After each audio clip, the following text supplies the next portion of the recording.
quand je visite un bien, tu as 9 chances sur 10 que l'agent immobilier me connaît déjà. Quand je dis j'achète, il sait que j'achète. Mais sur 10 millions d'euros, c'est 300 000 euros. Je viens de te pondre une Ferrari en faisant quoi? Rien. Regarde, on est dans un bâtiment public ici. Hein. Ouais. Regarde-moi quelle passoire énergétique c'est ici.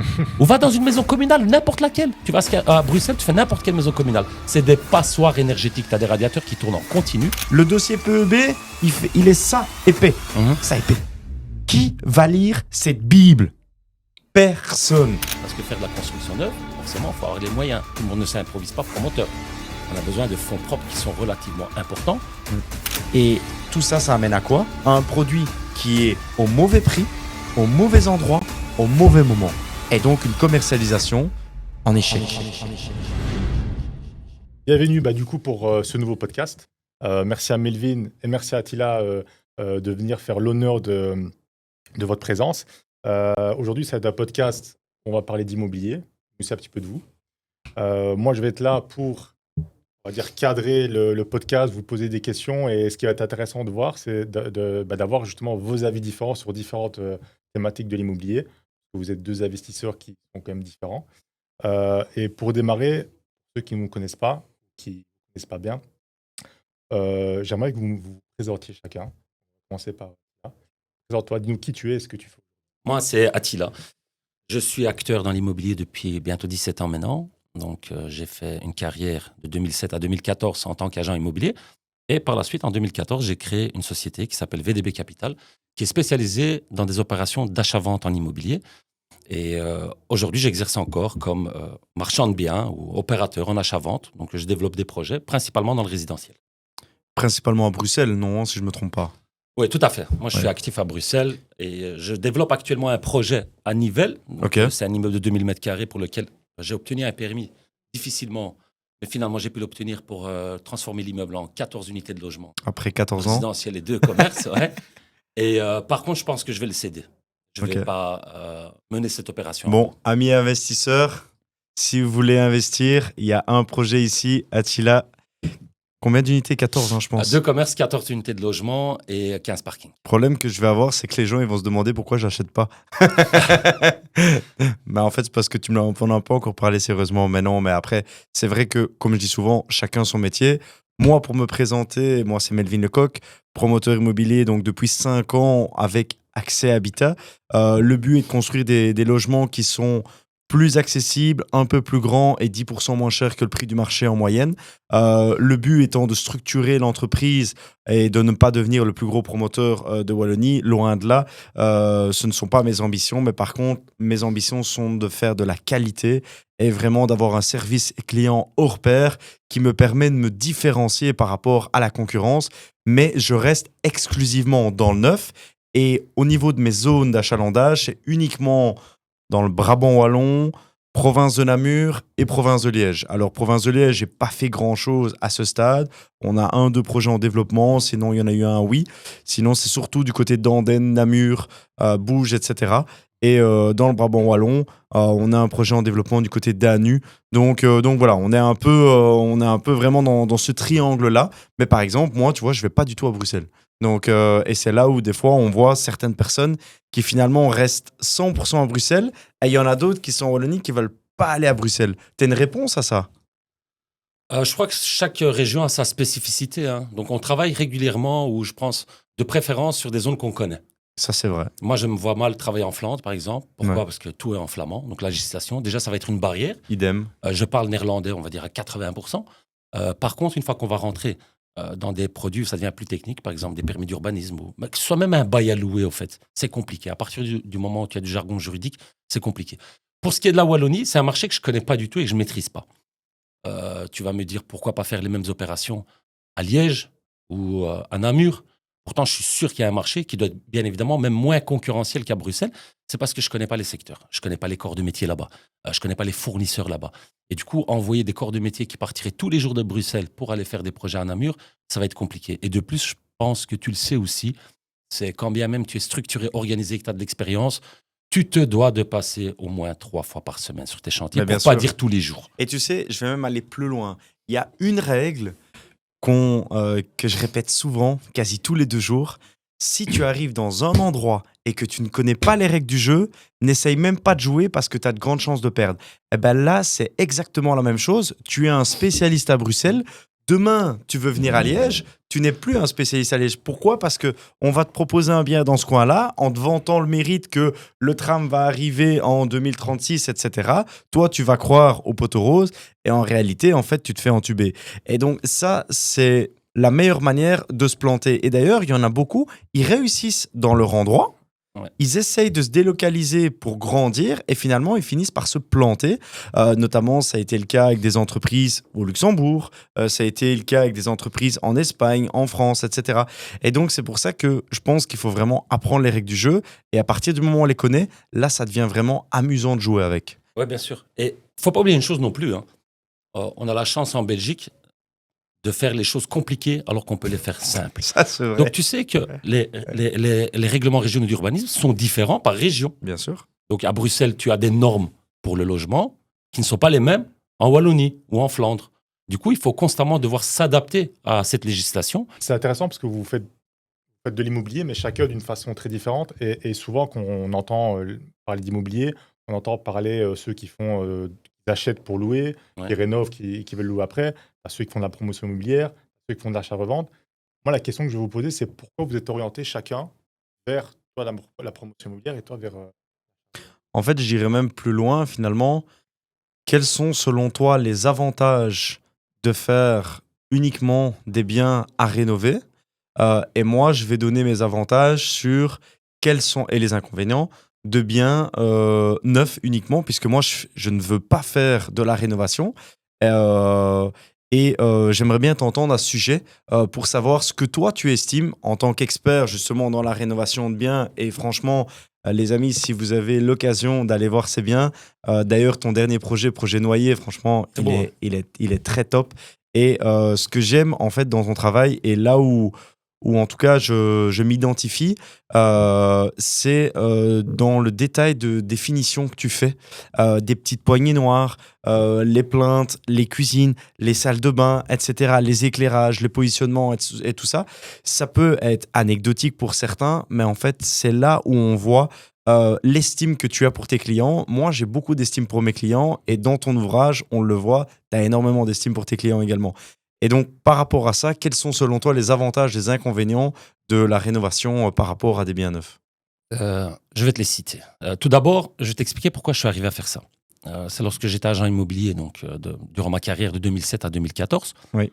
Donc je faisais de l'intermédiation pour le compte de tiers. Donc je vendais des biens qui étaient sur le territoire bruxellois principalement, pour le compte de propriétaires. Je me suis rendu compte qu'il y avait une forte demande sur des biens rénovés. Par contre, il y avait une pénurie de l'offre. Donc Bruxelles et la Belgique dans son territoire, dans sa globalité, c'est un marché immobilier vieillissant. Mhm. Donc, on n'a pas énormément de nouvelles constructions. À Bruxelles, principalement, faute de foncier. Ouais. Et secondo, la plupart des biens, donc, sur ces 10-15 dernières années, les gens qui les vendent dans l'état où ils se trouvaient. Donc, c'était souvent des biens vétustes. Pourquoi? Parce que le marché immobilier est constitué principalement de maisons qui ont été bâties soit avant-guerre, donc la plupart 1920-1930, soit après la découverte du béton et après la guerre dans les années 50-60. Mais ils n'ont pas été rénovés. Donc, aujourd'hui, on se retrouve avec un parc immobilier où on a énormément de biens vétustes. Du coup, ces biens-là ne trouvent pas facilement preneur ou ils trouvent preneur, mais à des prix qui sont moins intéressants pour le vendeur. Donc, durant ma carrière vers 2014-2015, je me suis rendu compte que j'avais beaucoup de demandes en biens rénovés. Pourquoi? Parce que les candidats acquéreurs, tout le monde n'est pas coutumier ou familier de l'immobilier, ne veut pas faire forcément des travaux. Ça, c'est sûr, ouais. Donc, il y avait beaucoup de personnes qui souhaitaient acquérir un bien dans lequel ils devraient juste porter leur valise. Ok. Pourquoi? Parce qu'ils ont un métier, ils n'ont pas de temps à perdre, à trouver des entrepreneurs, à suivre des chantiers. Ils n'ont aucune idée du coût. Chacun son domaine aussi. Exactement, c'est tout à fait légitime. Et c'est à ce moment-là que je me suis décidé de commencer à faire des opérations où je vendrais mes propres biens. Donc, acheter des biens, les rénover et les remettre en vente, justement pour pallier à cette demande. Ok. Donc, l'avantage que j'ai trouvé dans la rénovation de biens, c'est premièrement déjà, le coût est plus faible qu'une construction neuve. Parce que faire de la construction neuve, forcément, il faut avoir les moyens. Tout le monde ne s'improvise pas promoteur. On a besoin de fonds propres qui sont relativement importants. Oui. À côté de ça, seconde chose, c'est que les délais sont vachement plus longs. Donc, lorsque toi, tu décides, par exemple, de lancer un projet, tu as la phase où tu vas trouver ton foncier. Tu dois contacter des bureaux d'architectes, qui doivent dessiner des plans. Tu dois passer par la phase permis. Une fois que tu as obtenu ton permis, tu dois commencer les constructions, mettre les grosses œuvres, ensuite les Ah, c'est sûr parachèvements. c'est sûr qu'il y a un phasage entre chaque étape. Et je dirais même plus loin, des fois, un projet de 5 appartements ou de 12 appartements, l'énergie, elle est exactement identique. Exactement. Et chose que je n'ai pas dans la rénovation de biens existants. Alors, au départ, je me suis principalement concentré sur des immeubles pour lesquels je ne devais pas introduire de permis d'urbanisme. Par exemple, un immeuble avec 4 Ouais. appartements Là, qui dans sont ce cas, reconnus. dans ce cas-là, tu vas super vite, quoi. Mais bien évidemment. Donc, tu fais ton acquisition. Si le bien est vide, tu commences tes travaux tout de suite. Après, avec le temps, effectivement, j'ai appris à accélérer le processus de rénovation. Ouais. Et si tu veux un ordre de délai, Tu as je compte internalisé certaines personnes, alors certains postes. certaines personnes en interne, exactement, pour certains postes. Pas des hommes à tout faire, on va dire ça comme ça. Ouais, c'est ça, Ok. exactement. Voilà, pour faire les choses simples, tirage de câbles, Ouais, installation des câbles, ouais. voilà, Et de qui est chauffage finalement sanitaire. assez répétitif. Hein.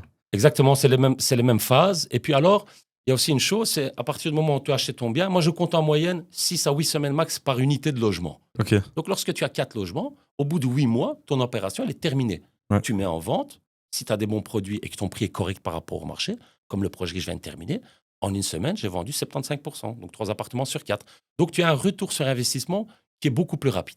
Ouais. À côté de ça, je vais te dire également, comme tu n'as pas de permis à déposer, tu n'es pas soumis à toutes ces nouvelles normes, au fait. Ça, c'est vrai. Ouais. Ça te fait gagner du temps et de l'argent. Et de l'argent, ouais.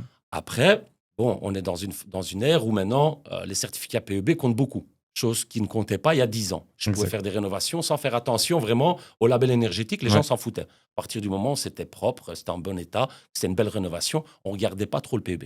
Le PEB aujourd'hui a son importance. Du coup, dans mes rénovations, je tiens également compte à obtenir un PEB de qualité.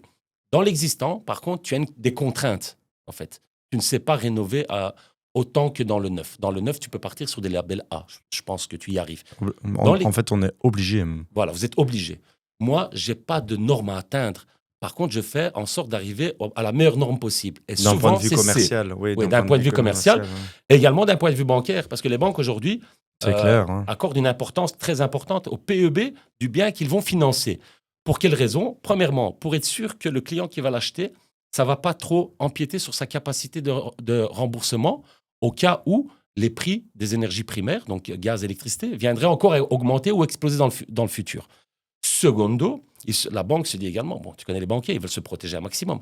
Si un jour je dois revendre ce bien, parce qu'il y a un défaut de paiement de la part de mon client, si j'ai un mauvais label, je ne pourrais plus le vendre Ouais, c'est au sûr. meilleur prix et je ne suis pas sûr de me retrouver dans mon financement. Et toi, quand tu vends par rapport justement aux avantages et inconvénients, Ouais. que tu vois, exemple, dans le neuf, quand on vend, avant de dire les avantages et les inconvénients dans le neuf, nous, on a deux systèmes. Soit tu vends en loi Bren, soit tu vends hors loi Bren. Mais si tu vends en loi Bren, là, dans ce cas-là, il y a vraiment un paiement qui est échelonné en fonction de l'état d'avancement du chantier. Et hors loi Bren, la personne, l'acquéreur, ne paye rien avant l'acte authentique et donc paye 100% à l'acte. Ce qui veut dire qu'il faut énormément de trésorerie. Ce qui, moi, est mon cas parce que c'est un choix. Mais du coup, en rénovation, toi, d'un point de vue vente, tu fais comment? Moi, Parce j'attends qu'en d'avoir termes de trésorerie, justement, parce que, tu vois, nous, dans un projet neuf, pour que les gens comprennent, dans un projet immobilier typique, on va dire on a 10 appartements, la banque va te demander minimum de financer 25% du montant des 10 appartements, du coût de construction des 10 appartements. Ça, c'est le B à bas classique. À ça, il faut que tu rajoutes les frais de société, etc., les imprévus, pour être sûr que tu es en capacité de te donner un salaire durant la construction, que tu es en capacité de subvenir à des problèmes durant la construction. Et donc, ça nécessite énormément de trésorerie. L'avantage de la rénovation, c'est qu'on est beaucoup plus, en tout cas, rapide en termes d'intervention, en termes de la rapidité des opérations.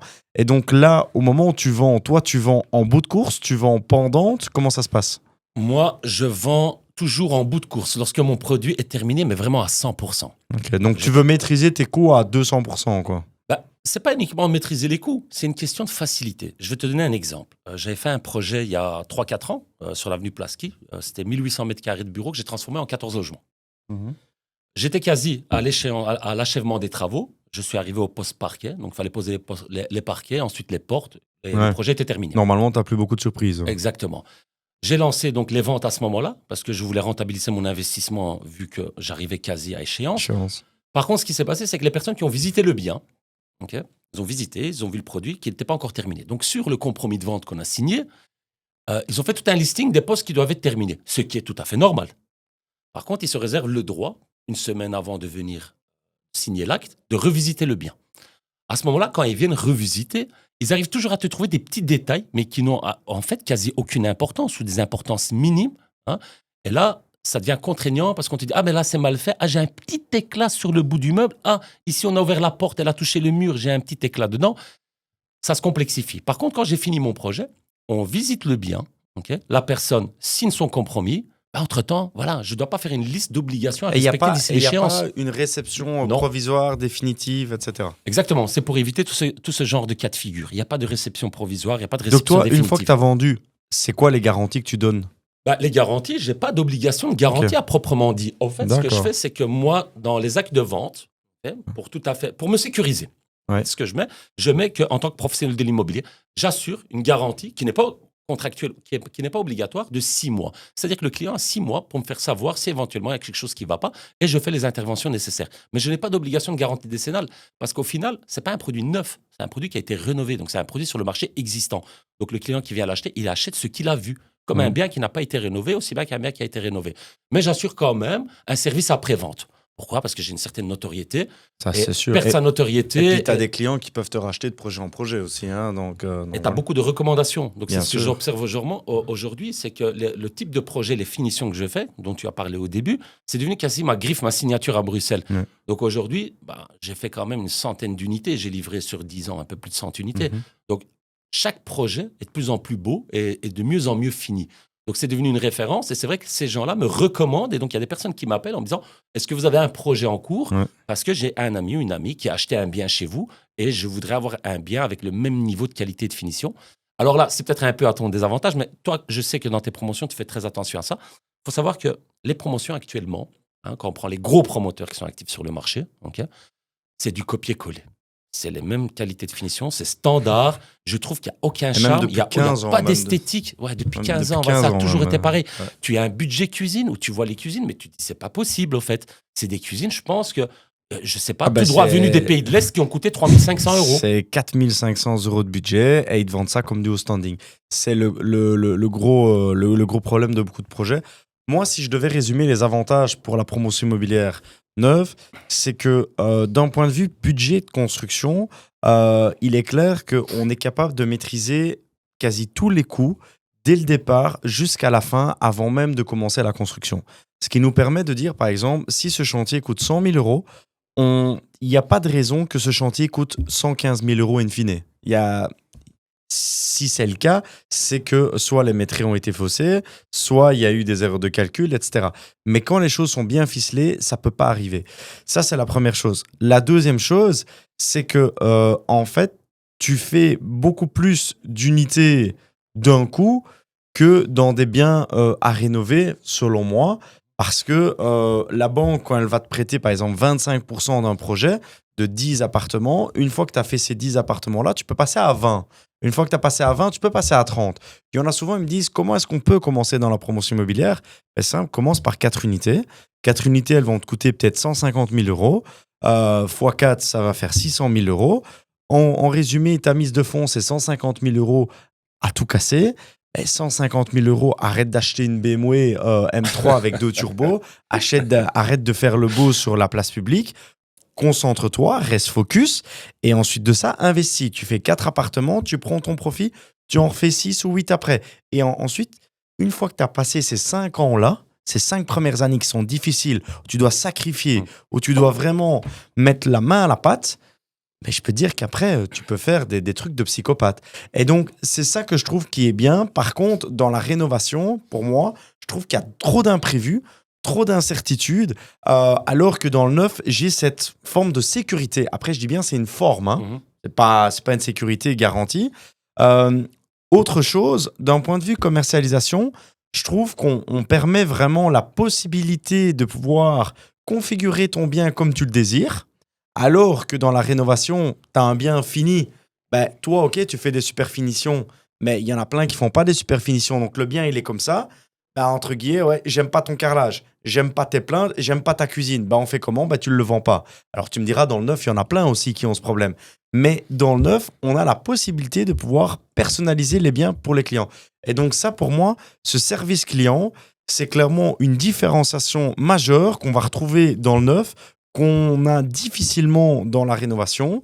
Autre aspect, il est clair que bon, on a une possibilité de finalement avoir des terrains, etc. Alors certes, c'est pas toujours évident. Alors tu me diras, voilà, trouver des bâtiments aussi à rénover, si c'est plus facile, moi je te dirais, bah non. Moi dans mon cas, je trouve ça plus difficile de trouver des bâtiments à rénover pour faire des apparts que trouver des terrains pour faire des apparts. Alors, est-ce que c'est parce que mon réseau de contacts aujourd'hui est uniquement lié à ça et donc on me propose des terrains, franchement, toutes les semaines et des bâtiments, jamais on va en proposer. Par contre, j'ai un contact qui est en province de Namur, qui fait du marchand de biens comme toi. Lui, il en a plein et justement, lui, il ne veut pas se spécialiser dans le neuf.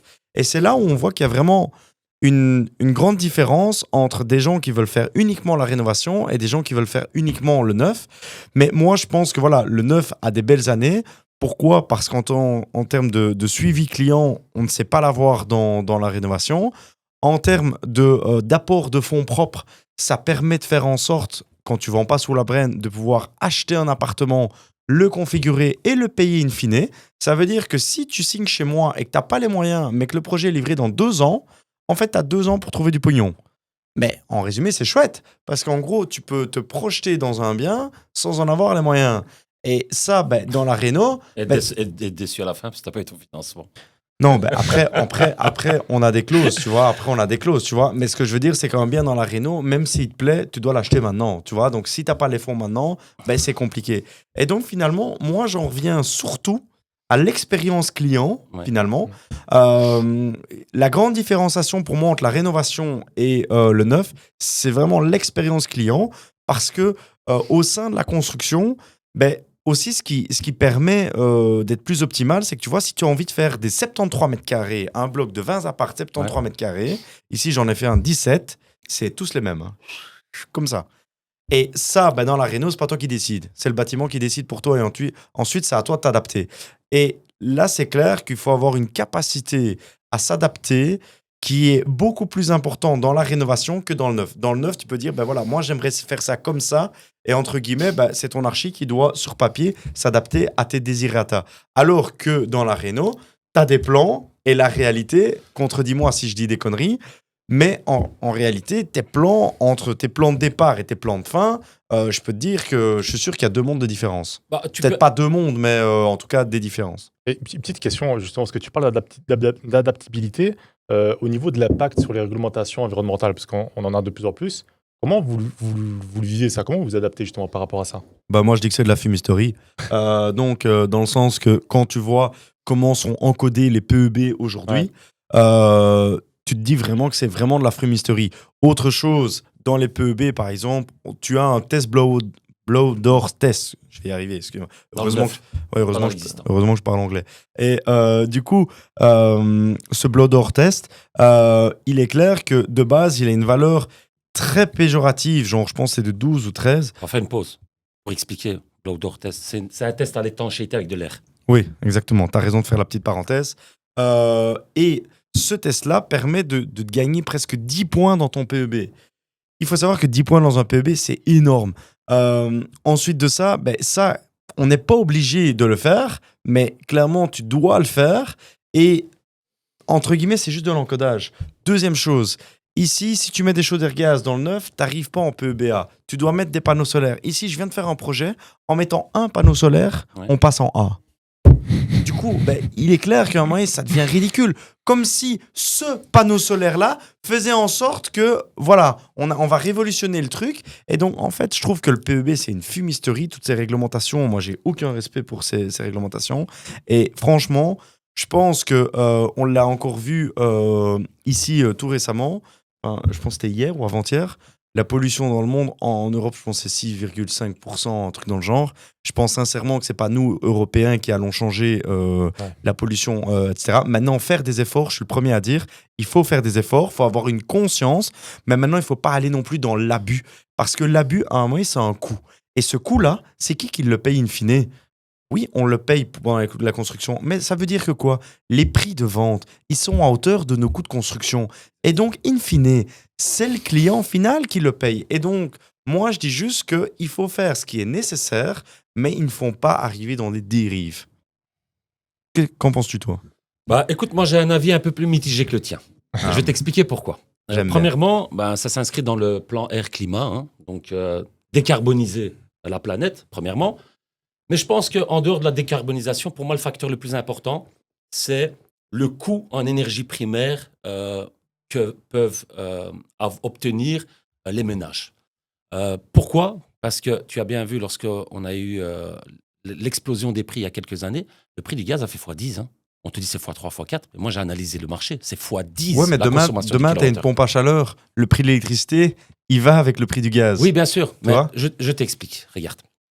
Donc, dans le neuf, tu as la possibilité, et je pense qu'on te l'impose même, c'est de mettre des pompes à chaleur. Non. Dans les nouveaux permis. On t'impose un PEB-A, des chaudières gaz, tu peux en avoir, à condition que tu as un PEB-A. Ok, Et admettons. donc, mais si tu n'arrives pas en A, tu dois compenser par des choses. Donc, soit tu fais blow door test d'étanchéité à l'air, soit tu dois mettre un onduleur avec 2 panneaux, soit tu peux mettre une pompe à chaleur. Alors, tu peux mettre du chauffage sol au lieu des radiateurs, tu gagnes des points aussi, etc. etc. Ok. Donc, tu parlais de ton panneau solaire qui pourtant n'avait pas de sens. Ouais. Admettons, tu fais une construction neuve et tu veux profiter. Je pense que tu n'as pas droit aux primes dans le neuf. Hein. Non. Tu n'as pas droit aux primes. Je fais une rénovation. Je ne pourrais pas installer de pompe à chaleur. Pourquoi? Parce que les pompes à chaleur, il faut avoir des constructions neuves pour qu'elles soient efficaces. Sinon, tu vas devoir mettre des radiateurs qui sont surdimensionnés parce que ça fonctionne à C'est basse surtout température. en rénovation, où est-ce que tu les mets? Voilà, déjà, premièrement. Si tu as une toiture plate, tu pourrais éventuellement. Oui. Mais voilà, c'est déconseillé parce qu'il faut avoir une excellente isolation pour pouvoir chauffer ton habitation avec une pompe à chaleur. Mais le concept en soi est bon parce que si tu couples ça avec des panneaux solaires, tu vas plus dépendre quasi d'énergie primaire. Donc, tu n'auras pas besoin forcément d'avoir une grosse consommation d'électricité. Les panneaux solaires vont alimenter ta pompe à chaleur qui va réchauffer ton bien. Mais en termes C'est magnifique. d'accessibilité au logement, on n'y est pas. On n'y est pas. Attends. À côté de ça, donc voilà, comme je t'ai dit, pour moi, l'isolation des bâtiments, arriver à un seuil minimum en termes d'isolation énergétique, c'est important pour le portefeuille des ménages. Ça, je suis Les d'accord. personnes qui ont acheté leurs biens, qui Ouais. ont un financement à payer. Bah, tu sais, c'est con quand tu dois payer par mois 500-600 Et euros. d'ailleurs, les banques en tiennent compte. Hein, En tiennent compte pour les raisons dont je t'ai Exactement. signalé tout à l'heure. Ouais. C'est pas, écoute, les banques en tiennent compte, c'est pas parce qu'ils ont pitié que tu payes 300-400 euros en électricité. Ils veulent être sûrs que tu pourras payer ton crédit. C'est la seule chose qui les importe, t'inquiète pas. Exactement. Le reste, que tu te chauffes ou pas, ils en ont rien à foutre, en fait. Exactement. Donc là, effectivement, il peut y avoir une économie d'énergie pour les ménages. Après, à côté de ça, il y a des choses qui ont été mises en place maintenant qui sont d'une catastrophe inégalée. C'est grâce à nos politiques. Je t'explique. On avait, jusqu'à aujourd'hui, des subsides et des primes à la rénovation. Ouais. Moi, dans les bâtiments que je rénove, pour les apporter d'un label G, qui est 80% du marché bruxellois, à un label C, je dois redoubler d'efforts en termes d'isolation. Ça passe par l'enveloppe du bâtiment. C'est les châssis, c'est la toiture, L'isolation c'est façade arrière. Voilà. Et éventuellement la dalle de sol du rez-de-chaussée. Okay. Ensuite, on y appose des chaudières à condensation, des châssis double vitrage à haut rendement. Voilà. Avec ces éléments-là, on arrive à des normes qui sont de l'ordre de DAC. Tout dépend si tu as des parois de déperdition latérale ou pas. Voilà. Ouais. Si tu es un immeuble mitoyen, tu n'en as pas. Le tour est joué. Okay. Tu pouvais bénéficier des primes qui étaient intéressantes. Aujourd'hui, le gouvernement bruxellois, on n'en a pas. Donc les primes sont gelées pour 2025. On ne sait même pas s'il va en avoir. On ne sait pas. En Wallonie, ça a été annoncé il y a 2-3 jours. Donc, c'est 60% de diminution sur les primes. Mais à côté de ça... En 48 heures en plus. Ouais, et à côté de ça, on vient te dire qu'on a un plan climat pour 2033, okay, où on veut faire disparaître le label F et G. Et alors, on veut arriver à C d'ici 2043, je pense. Alors maintenant, il faut m'expliquer comment tu veux que la population rénove le bâti. Hein. Donc, nous, on est des professionnels. On est obligé, on a des contraintes, on va le faire. Okay, c'est un manque à gagner ou on va le répercuter sur le prix de vente. Mais par contre, le monsieur pensionné qui habite dans sa maison bruxelloise, qui a un PEBG, aujourd'hui, il a une pension de 1 500 euros par mois. On lui dit, tu as un label G, tu dois arriver en 2033 à supprimer le G et le F. Tu sais que pour y arriver, j'ai déjà fait un plan d'investissement. Tu tournes entre 80 et 100 000 euros. Ça, c'est pour 80. le minimum. Voilà, exactement. C'est toiture, façade arrière, chaudière, châssis et ta dalle de sol. C'est les éléments, les parois de dépression les plus importantes. Comment ce monsieur va le faire? Alors, en plus, maintenant, on t'annonce qu'on baisse les primes. Donc, on veut que le parc immobilier belge atteigne un certain seuil. Mais on donne Mais à pas les côté de moyens. ça, on te dit, il n'y a plus de primes. On coupe les primes, on te diminue les primes. Mais c'est qui va payer la facture énergétique? Alors, la question que je me pose toujours, c'est bien de toujours aller chercher chez nous, les particuliers ou les propriétaires, tous à améliorer, à contribuer à améliorer le parc immobilier, que ce soit bruxellois ou wallon ou flamand. Ouais. Mais est-ce que tu as déjà été dans des bâtiments publics? Regarde, on est dans un bâtiment public ici. Ouais. Regarde-moi quelle passoire énergétique c'est ici. Ou va dans une maison communale, n'importe laquelle. Tu vas à Bruxelles, tu fais n'importe quelle maison communale. C'est des passoires énergétiques. Tu as des radiateurs qui tournent en continu. Tu as des châssis simple vidrage. Mais là, on n'en a rien à foutre, au fait. Mais Donc, ça, je suis d'accord avec toi. Mais en fait, je vais même aller plus loin dans ta réflexion. Et où là, je te rejoins par contre. C'est que à l'heure actuelle, c'est comme toutes les voitures Euro 4, etc., les normes. On dit, tiens, les Euro 4, on va les enlever. Il y a 600 000 véhicules qui vont devoir être retirés de la circulation. Ces véhicules-là, premièrement, on les envoie où? Parce qu'ils ne disparaissent pas de la circulation. Ils disparaissent de la circulation belge, mais pas mondiale. Non, c'est juste un transfert de pollution. Ouais. Ça, c'est mon premier problème. C'est pour se donner... Deuxième, bonne conscience. Bonne conscience, exactement. Mais au final, c'est très hypocrite. Du greenwashing. Et la deuxième chose, pourquoi est-ce qu'on a essayé de nous vendre toutes ces voitures électriques là, qui ne se vendent pas? À un moment donné, la première raison du pourquoi et du comment elles ne se vendent pas, c'est la simple et bonne raison, c'est parce que les gens n'ont pas les moyens de se payer une nouvelle voiture. En fait, à quel moment quelqu'un n'a pas envie d'avoir une voiture récente? Pourquoi est-ce qu'il y en a un qui roule dans un taco qui a 30 ans? Parce qu'il n'a simplement pas les moyens de se payer une voiture récente. Et donc, qu'est-ce qu'on met en avant pour justement permettre que ce parc automobile-là, en tout cas, se renouvelle? Encore une fois, il n'y a aucune aide. Là, maintenant, il y en avait un peu quelques-unes dans la rénovation. On vient de toutes les couper ici. Et les répercussions, c'est quoi de ça? C'est pas juste monsieur, madame, tout le monde ne va pas avoir les moyens. C'est les entreprises de toiture, les entreprises de façade. C'est tous les emplois qui sont liés directement ou indirectement à ces activités. Et ça, clairement, pour moi, c'est un bain social. Et donc, à un moment donné, il faut avoir aussi conscience de tout ça. Et quand je dis tout ça est une fumisterie, c'est simplement la conclusion de tous ces éléments-là qui fait en sorte que oui, il faut avoir une conscience et il faut le faire. Nous, on le fait. Je dis que c'est une fumisterie, mais je le fais, attention. Et donc, c'est pour ça que, clairement, il faut avoir une conscience par rapport à toutes les normes énergétiques qu'il faut mettre dans les nouveaux bâtiments aujourd'hui. Mais il est clair que toutes ces normes qu'on a à l'heure actuelle, entre la théorie et la pratique, il y a deux mondes qui se séparent. Et entre les deux, moi, je peux juste dire que oui, c'est une fumisterie parce que je vois comment un responsable PEB encode. Mais c'est hallucinant. Ouais. En fait, tu lui dis clairement qu'est-ce qu'il faut encoder. Tu trouves ça normal, toi? Mais non, mais... Des fois, ça aide. Mais non, mais à un moment donné, il faut arrêter de parler chinois, tu vois. Enfin, moi, je suis pragmatique, tu vois. À un moment donné, ici, regarde, je dois déposer un permis demain. Ouais. Véridique. Le responsable PEB m'a apporté entre guillemets, tout le dossier PEB. Je te promets, le dossier PEB, il est ça épais. Ça épais. Qui va lire cette Bible? Personne. Même le fonctionnaire délégué qui va voir cette Bible, même lui, il va dire, tu sais quoi, je laisse tomber, c'est bon, je vais à l'apéro. Et ça se passe tout le temps comme ça. Il n'y a personne qui regarde ce dossier. Il ne va pas le lire, mais il va se dire, voilà, le conseiller BEB a remis ses recommandations parce qu'il sait qu'il doit arriver à un seuil A. C'est ça que tu reçois. Donc, s'il écrit n'importe quoi, en fait, c'est la même, tu vois. Et c'est ça que je reproche, tu vois.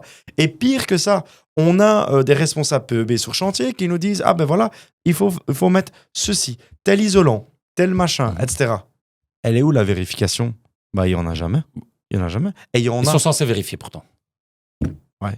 Comme tout, quoi, tu vois. Ouais, bien sûr. Après, bon, une fois que tu as terminé ton conseiller BEB, une fois que tu as terminé ton projet, tu dois amener un certificateur qui va sortir tes certificats. Lui, il va vérifier quand même ce qui a été mis en place. Mais attention, il y a une différence entre certificateur PEB et responsable PEB. Un responsable PEB, c'est une personne qui est assermentée comme architecte, etc. Et donc, il a une vraie valeur juridique en termes de PEB. Un certificateur PEB toi, moi, on fait la formation 3 semaines. Dans 3 semaines, on est certificateur PEB. Mais je l'ai été, moi. Ah ben voilà. Écoute, j'ai fait tous les métiers de Bon, c'est quoi la formation? Écoute, j'étais parmi les premiers à Bruxelles à obtenir. Ça t'a pris lorsqu'ils ont mis combien la de temps? législation en place, Ça t'a c'était 30 heures, je crois. Ah ben Bon, voilà. en une semaine, c'était plié. Et vois, j'étais c'était parmi une les semaine, 50, tu vois. 60 premiers certificateurs de Bruxelles. J'avais créé d'ailleurs une société qui s'appelait PEB Direct. Ouais, donc quand je Et, dis que c'est de la fumisterie, en fait, c'est toi qui te donnes tes certificats, quoi. Non, Non, parce qu'au bout de 5 ans, il fallait renouveler sa licence. Je ne l'ai pas fait. Mais la m'étonnes. première année, 5 voilà, ans, c'est long, hein. j'ai senti qu'il y avait un peu d'argent à gagner. Donc, j'ai fait certificateur énergétique. J'ai passé une année où j'en ai fait énormément. Et ensuite, à partir du moment où il y a eu des centaines de diplômés, ils ont cassé les prix, moi, j'ai arrêté. Mais au départ, on faisait des certificats. C'était 500-600 € le certificat. Tous les études notariales nous appelaient pour faire des certificats, etc. Parce que j'avais beaucoup de réseaux dans l'immobilier. Donc, j'en faisais énormément. Après, voilà, c'était une petite expérience, mais par contre, ça m'a appris des choses. C'est comprendre un certificateur, comment il travaille, qu'est-ce qu'il fait, c'est quoi des parois de déperdition. Donc, j'ai compris tout ça. Et aujourd'hui, quand je fais mes projets d'achat-revente, j'ai pas besoin d'un certificateur qui va me faire une simulation. Je sais déjà ce quelqu'un que... qui va faire une étude, tu es au courant de tout. Exactement, voilà. Je sais où Mais je dois ça, travailler, je sais où je dois isoler, je sais Mais ça, comment c'est je le dois plus avancer dans mon important projet. parce que c'est là où tu gagnes tes pesos. Moi, je dis souvent, dans un projet immobilier neuf, 80% de ton projet est dans la conception. Ouais, bien sûr. Et à un moment donné, si tu ne le comprends pas, ben, t'es mort d'avance. Écoute, moi, le conseil que je donne souvent, il y a des gens qui me disent, ouais, comment je vais faire, je vais démarrer quelque chose, etc. Bah, c'est déjà, si tu veux faire de l'achat-revente, enfin, dans tous les métiers, je pense, dans tout ce qui touche à l'immobilier, c'est à partir du moment où tu as des plans, tu gardes tes plans et tu ne changes surtout pas. Parce que c'est au moment où tu veux faire des modifications que tu peux avoir des problèmes. Nous, en général, quand moi, je démarre un projet, dans sa conception, j'ai fait les plans, vu que je n'ai pas besoin d'architecte, je les trace moi-même. Et je me dis, OK, ce logement, il va être comme ça. On l'écrit 4 fois. Exactement. Donc, je donne les consignes à mes entrepreneurs. Et ensuite, je me tiens à mon plan. Je ne fais pas de modifications. Pourtant, j'ai des ouvriers en interne, je pourrais le faire. Je ne fais plus de modifications. Je m'y tiens jusqu'à l'échéance du projet. Et ça m'assure des projets, ça m'assure des réussites dans tous mes projets. Et à partir du moment où tu jongles avec 3, 4, 5 projets en même temps, tu te rends compte si à chaque projet, tu dois pouvoir faire des changements, etc. Ouais, puis si tu ne te souviens plus de ce plan-là, que tu as modifié avec un tel, etc., là, ça devient compliqué. Là où toi, tu donnes la possibilité, voilà, justement, de jouer sur des cloisons, etc., quand tu me l'as dit la dernière fois, j'étais un peu choqué. Je me dis, enfin, comment il ose faire ça? Moi, je le fais pas. Donc, je mène mes projets à terme, je le termine. Mais nous, on le fait parce que toi, tu me dis, voilà, je fais mes plans sur papier, Tu peux expliquer l'histoire des cloisons, justement, pour les gens qui écoutent? Mais en résumé, dans le neuf, c'est encore une fois la personnalisation client. Et donc, finalement, chez nous, les clients, ils peuvent personnaliser vraiment l'ensemble de l'enveloppe de leur appartement, c'est-à-dire vraiment bouger les murs intérieurs, changer la cuisine, changer le plan électrique, changer le plan sanitaire, changer le type de revêtement au sol, changer la peinture s'ils ont envie de mettre je sais pas quoi. Et donc, au final, des tapisseries, des moulures, tout ce que tu veux. Et à un moment donné, c'est clair que par rapport à ça, nous, on a des plans qui sont figés dès le départ. Et donc, nous, on fait payer ces modifications, déjà. Et ensuite de ça, il est clair que nous, on a tout le temps ces plans-là qui sont documentés. S'ils sont faits sur le bout de la table, comme ça, etc., là, c'est mort. Exemple, tu vois, moi, en ce moment, j'ai mes entrepôts. Tout ce qui est plan électrique, etc., c'est moi qui les ai faits. Enfin, c'est pas moi directement qui les a fait, mais c'est moi qui les ai vérifiés. Et tout est fait à la main parce qu'en fait, là, on change ça, on change ça, on change ça. Mais ça, on s'en fout parce que c'est pour nous. Exactement, voilà. Mais à partir du moment où je travaille pour des clients, je suis obligé de professionnaliser la chose et de mettre ça par écrit, tout simplement. Melvin, en tant que promoteur, vous êtes rare à faire ça. Les gros promoteurs ne le font pas. Je pense qu'ils ne donnent même pas la possibilité. Donc, ça, c'est une de tes caractéristiques que moi, je trouve très intéressant d'ailleurs. Ça, c'est sûr. Parce que voilà, il n'y a pas beaucoup de promoteurs sur le marché qui oseront le faire. Je vais te dire quelque chose. Il y a beaucoup de gens qui me disent « Tiens, Melvin, moi, je ne comprends pas pourquoi tu vends tes biens et pourquoi il y en a d'autres qui n'en vendent pas. » Et la première raison que je n'arrive pas à comprendre chez certains promoteurs qui ne vendent pas d'appartements, c'est ne viens pas me dire que tu n'as pas le temps de t'occuper du suivi de tes clients alors que tu ne vends pas d'appartement. Il est où le raisonnement logique? Donc, à un moment donné, c'est clair que je pense que voilà, il faut rester par rapport avec sa clientèle. Si tu ne vends pas tes apparts, tu n'as que ça à faire, en fait. Mais alors, tu sais pourquoi? Parce que je pense les gros promoteurs qui sont actifs sur le marché belge depuis des années, ils sont dans leur zone de confort. Ils l'ont été du moins pendant des années. Ça, c'est clair. Voilà, on vend ce type de produit, les taux d'intérêt étaient bas pendant des années, on vendait à la chaîne ça comme produit d'investissement. Ouais. Aujourd'hui, les règles du jeu, ils ont changé. Ouais. Donc, les gros promoteurs, ils pleurent. Depuis 2 ans, ils sont en train de pleurer. Écoute, tu as des promoteurs qui sont cotés en bourse. Les actions sont en train de chuter, sont en chute libre. tu as des gros acteurs de l'immobilier qui sont surendettés. Donc, la hausse des intérêts a vraiment impacté leurs finances. Donc, ils sont obligés de revendre certains projets pour lesquels ils s'étaient projetés. Et les produits qui sont finis actuellement, aujourd'hui, ils n'ont plus trop le choix. Et alors, l'avantage que tu as, je pense que tu en es conscient, j'espère en tout cas, c'est qu'aujourd'hui, tu travailles, toi, et je ne sais pas combien de projets managers tu en as peut-être pas, mais les grosses structures, par projet, ils ont une équipe. Ils ont un projet manager, ils ont un architecte qui l'assiste, ils ont un juriste, etc. On confie peut-être 1 ou 2 projets à des équipes complètes. Mais ça, c'est du payroll qui est là en continu. C'est des charges Toi, fixes, quand hein. le marché se calme, c'est ton salaire qui se calme. Tu as envie de te payer, tu te payes. Tu n'as pas envie de te payer, tu ne te payes pas. Eux, ils ont ces coûts fixes qui restent continuellement. Et alors, le pire dans tout ça, c'est que pour le moment, au lieu que les prix, ils baissent leur prix de vente, mais tu sais que certains sont contraints d'augmenter leur prix de vente, alors que ça ne se vend déjà pas. Pourquoi ? Parce que les charges fixes sont là. En fait, toi, tu maîtrises un peu tous les aspects de la promotion, comme moi, je maîtrise tous les aspects du métier C'est pour d'achat-vente, ça que je ou disais d'investissement justement locatif. que je ne veux pas devenir trop grand. Parce que le devenir trop grand, c'est justement le problème de ces charges fixes. Et aujourd'hui, les gros promoteurs immobiliers dans le neuf, c'est quoi les 5 gros problèmes qu'ils ont ? La première chose, c'est qu'ils investissent dans des fonciers qui, malheureusement, en fait, traînent dans le temps. Sauf que quand ils les achetaient à 1% de taux d'intérêt et que maintenant ils doivent les acheter à 4, ça coûte plus cher. Deuxième chose, les charges urbanistiques. Quand ils ont un permis après 3 ans, 5 ans, en résumé, ils se retrouvent avec des charges urbanistiques de psychopathes, genre créer des routes, des égoutages et tout sur 100 mètres, machin. Et ça coûte un pont. Ça qui entre guillemets, redonne à qui au final ? Aux potentiels acquéreurs qui vont leur acheter leur logement. Troisième chose, comme ils font des projets de psychopathes parce qu'ils ont beaucoup de charges fixes, à qui doivent-ils s'adresser pour les entreprises qui vont construire pour eux ?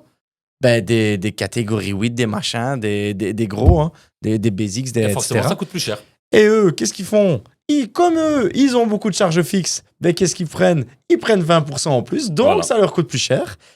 In fine, 4e point, comme ils se retrouvent avec un projet qui a pris du temps parce que le foncier, il fallait développer un projet de 100 logements, qui des charges fixes qui sont importantes, qui avoir une entreprise de gros œuvres qui a une structure énorme, ils se retrouvent avec un produit qui déjà n'est plus adapté par rapport au marché parce que le produit, en fait, ça fait 5 ans qu'il l'étudie, 10 ans, mais il y a eu 2 guerres entre-temps. Et tout ça, ça amène à quoi ? À un produit qui est au mauvais prix, au mauvais endroit, au mauvais moment. Et donc, une commercialisation en échec. Tout simplement catastrophique. Et c'est ce qui se passe chez plein de promoteurs. Et donc, c'est pour ça que moi, je dis souvent, je suis capitaine de mon petit bateau face à l'iceberg. Quand tu es capitaine d'un paquebot, l'iceberg, il est devant. Soit à un moment, tu as tout anticipé, sinon tu vas droit devant. Hein. Exact. Et vous voyez quoi comme tendance actuellement dans le marché belge de l'immobilier ? On a parlé un petit peu de l'éco-responsable. Alors, moi, je pense qu'il y a 2 tendances qui se dirigent. À l'heure actuelle, dans la promotion immobilière neuve, il y a 2 tendances qui se dirigent. La première, c'est soit tu fais des logements hyper accessibles, soit tu fais des logements hyper luxueux. Mais entre les deux, oublie, c'est terminato. Et d'ailleurs, c'est pas moi qui le dis, c'est le marché, c'est les ventes. À l'heure actuelle, il n'y a plus aucun appartement, exemple en province de Namur, en 250 000 euros et 320, 330 000 euros qui se vend. Pourquoi ? Parce que ce sont des appartements, en fait, avec des faïences d'hôpital, des 4 500 euros de budget de cuisine, à un prix à 300 000 euros. Les gens, ils n'en veulent plus, en fait, de ça. Et tu sais, je vais même aller plus loin. Il y a 2 ans, on avait on a tout le temps des soirées à gauche, à droite. Et je me souviendrai souvent d'une soirée que j'ai eue à la banque avec d'autres promoteurs qui me disaient il y a 2 ans, écoute Melvin, moi, de toute façon, j'ai des augmentations. Les clients n'auront qu'à payer. Et moi, tu sais, à ce moment-là, tu as 29 ans, tu te dis, attends, moi, j'ai que des personnes qui sont plus âgées autour de moi, je leur dois le respect, etc. Et effectivement, je leur dois le respect.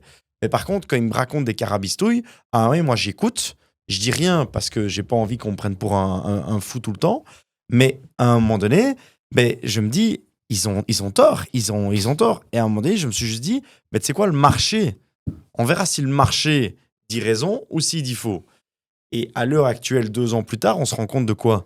Et que les gens, ils n'ont pas envie de payer ces prix-là pour ce produit-là, à ce timing-là.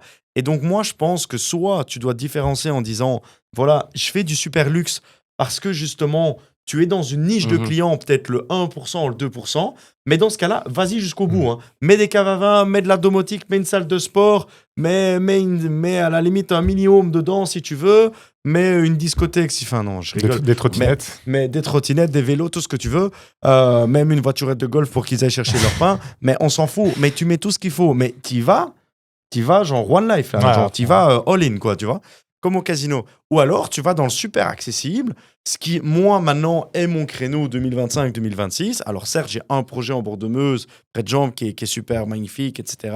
et autres, mais ça répond à une niche. Et ensuite de ça, j'ai des logements qui vont arriver super accessibles. Mais des milieux de gamme, que les gens se vendent comme du haut de gamme, pour moi, dans la promotion immobilière neuve en Wallonie, c'est fini. En tout cas, 2025-2026. Moi, c'est mon avis. Et d'ailleurs, je le vois vraiment, il suffit de regarder sur ImoWeb. Voilà. Maintenant, après, il y a aussi des manières de mise en vente, tu vois. Ouais. Pourquoi ? Parce que encore hier, tu vois, je voyais sur ImoWeb une promotion, je sais pas si tu as vu cette story Ouais, que j'ai vu. j'ai mis. Elle te donne envie, enfin toi, en tant que potentiel acquéreur, est-ce que tu as vraiment envie d'acheter là-bas ? À un moment donné, je pense qu'il y a un minimum d'efforts à faire en termes de mise en vente. Et là, je pense qu'il y en a beaucoup qui doivent aller au Canada, à Dubaï, tout ce que tu veux, pour aller prendre un peu quelques cours. Parce que là, c'est pas une formation qu'il faut donner, ils peuvent aller une année. Parce que sincèrement, à un moment donné, il faut pas se foutre de la gueule des gens. Si tu donnes une photo d'une terrasse avec de la terre, des machins, etc., mais à quel moment tu as envie d'acheter ton appartement ? C'était une prévente. Non, mais écoute, tu sais, si c'était si facile que ça et tout le monde pouvait maîtriser tous les Ouais. postes, tout le monde ferait notre métier. Moi, aujourd'hui, je ne veux pas dire que je suis content que ce soit un métier qui ne soit pas accessible à beaucoup de monde, mais à Bruxelles, on doit être 15, 20 à faire de l'achat-vente. Pourquoi ? Parce que ça demande des skills et des compétences qui sont importants. Tu ne peux pas t'improviser. Il y a beaucoup de gens qui voudraient le faire. Hein. C'est-à-dire, j'ai de l'argent, demain, je commence l'achat-vente. J'ai le cas concret d'une personne que je connais, via une personne, issue d'une très, très grosse fortune belge. Donc son papa lui a mis une enveloppe de 5 millions pour commencer à faire des opérations immobilières. Sa première opération, il a perdu 600 000 euros. Mais c'est vrai, tu peux avoir l'argent, mais si tu n'as pas le savoir-faire, tu n'avances pas. Est-ce que Fais tu pas est-ce que tu d'opération. penses pas qu'il y a aussi ce côté égo, tu vois, les gens veulent pas se moderniser, tu vois, s'adapter. Moi, je pense plutôt que faire l'immobilier, ça a toujours été quelque chose de à la mode. Ça a toujours été bien de faire de l'immobilier, et surtout ces 5-10 dernières années. Je pense que c'est plutôt peut-être grâce aux réseaux sociaux, etc., où on a parlé, souvent on parle d'investissement, on parle de quoi ? On parle soit immobilier, soit crypto-monnaie, soit la bourse. Voilà. C'est principalement de ça qu'on parle en Ou investissement. alors le m'as-tu vu ? Ou alors le m'as-tu vu, on te vend du rêve. Voilà, Bling, bling, exactement, mais exactement. le fond du panier est vide. C'est clair. Et du coup, ça a donné la possibilité à beaucoup de gens de se mettre dans ce marché ou de vouloir être actifs sur Mais ce les gens marché-là. oublient que c'est un vrai métier. Mais c'est un vrai métier, surtout l'achat-vente. Si tu fais de l'investissement locatif en bon père de famille, là, tu ne dois pas avoir forcément énormément de skills. C'est quoi ? Tu dois être guidé éventuellement si tu ne connais pas le processus. Mais j'ai toujours dit, sur Internet, tu peux te nourrir d'informations gratuites. Avec C'est YouTube, pas- exactement. Exactement. Faut pas croire que c'est si compliqué de faire un premier achat. C'est pas quelque chose de compliqué. Non. Tu peux l'apprendre assez rapidement, faire un investissement. Par contre, à partir du moment où tu veux rentrer dans le game avec les professionnels, là, tu peux pas avoir vu trois vidéos sur YouTube et te dire, OK, c'est bon, je me lance, je vais faire de Non, la mais c'est là promotion, où je vais faire de l'entourage, l'achat-vente. il est très très important. Parce que notamment, moi dans le neuf, par exemple, si tu as un mauvais architecte, si tu as des mauvais contacts pour te trouver les fonciers, si tu as un mauvais entrepreneur, etc., si tu as un ou deux maillons dans la chaîne qui sont défaillants, je peux te dire que ton projet passe du rêve au cauchemar. Mais bien sûr. Et Mais- donc, ça, c'est très important Mais tu aussi. construis ton entourage au fur et à mesure de ton expérience dans le métier. Et de ta personne aussi, parce qu'il y en a... Il faut être curieux, il Voilà, faut avoir envie, il il y en- faut aller chercher l'information Et puis- soi-même. Et puis, il faut rester une personne humble, correcte et dynamique. Pourquoi ? Parce que dans le domaine de la promotion immobilière et dans l'immobilier de manière générale, on dit souvent qu'il y a beaucoup de requins, etc. Moi, je pense que voilà, il faut être correct avec tout le monde. Moi, tu sais, par exemple, pour prendre un exemple concret, chez nous, les entreprises, on les paye dans les 48 heures. Alors, c'est clair qu'on va demander un escompte de 3%, par exemple. Petit tips pour diminuer tes coûts de construction. Mais sur 10 millions d'euros, c'est 300 000 euros. Je viens de te pondre une Ferrari en faisant quoi ? Rien.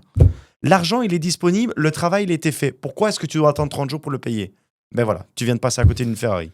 C'est tout. C'est aussi simple que ça. Des fois, il faut pas être un génie, mais c'est juste que je pense que voilà, il y a des personnes qui sont pas correctes, qui payent pas correctement, etc. Et tu sais, dimanche soir, on est mardi aujourd'hui, j'ai eu un appel d'un agent immobilier. Il m'appelle à 20h15, un dimanche soir, tu vois.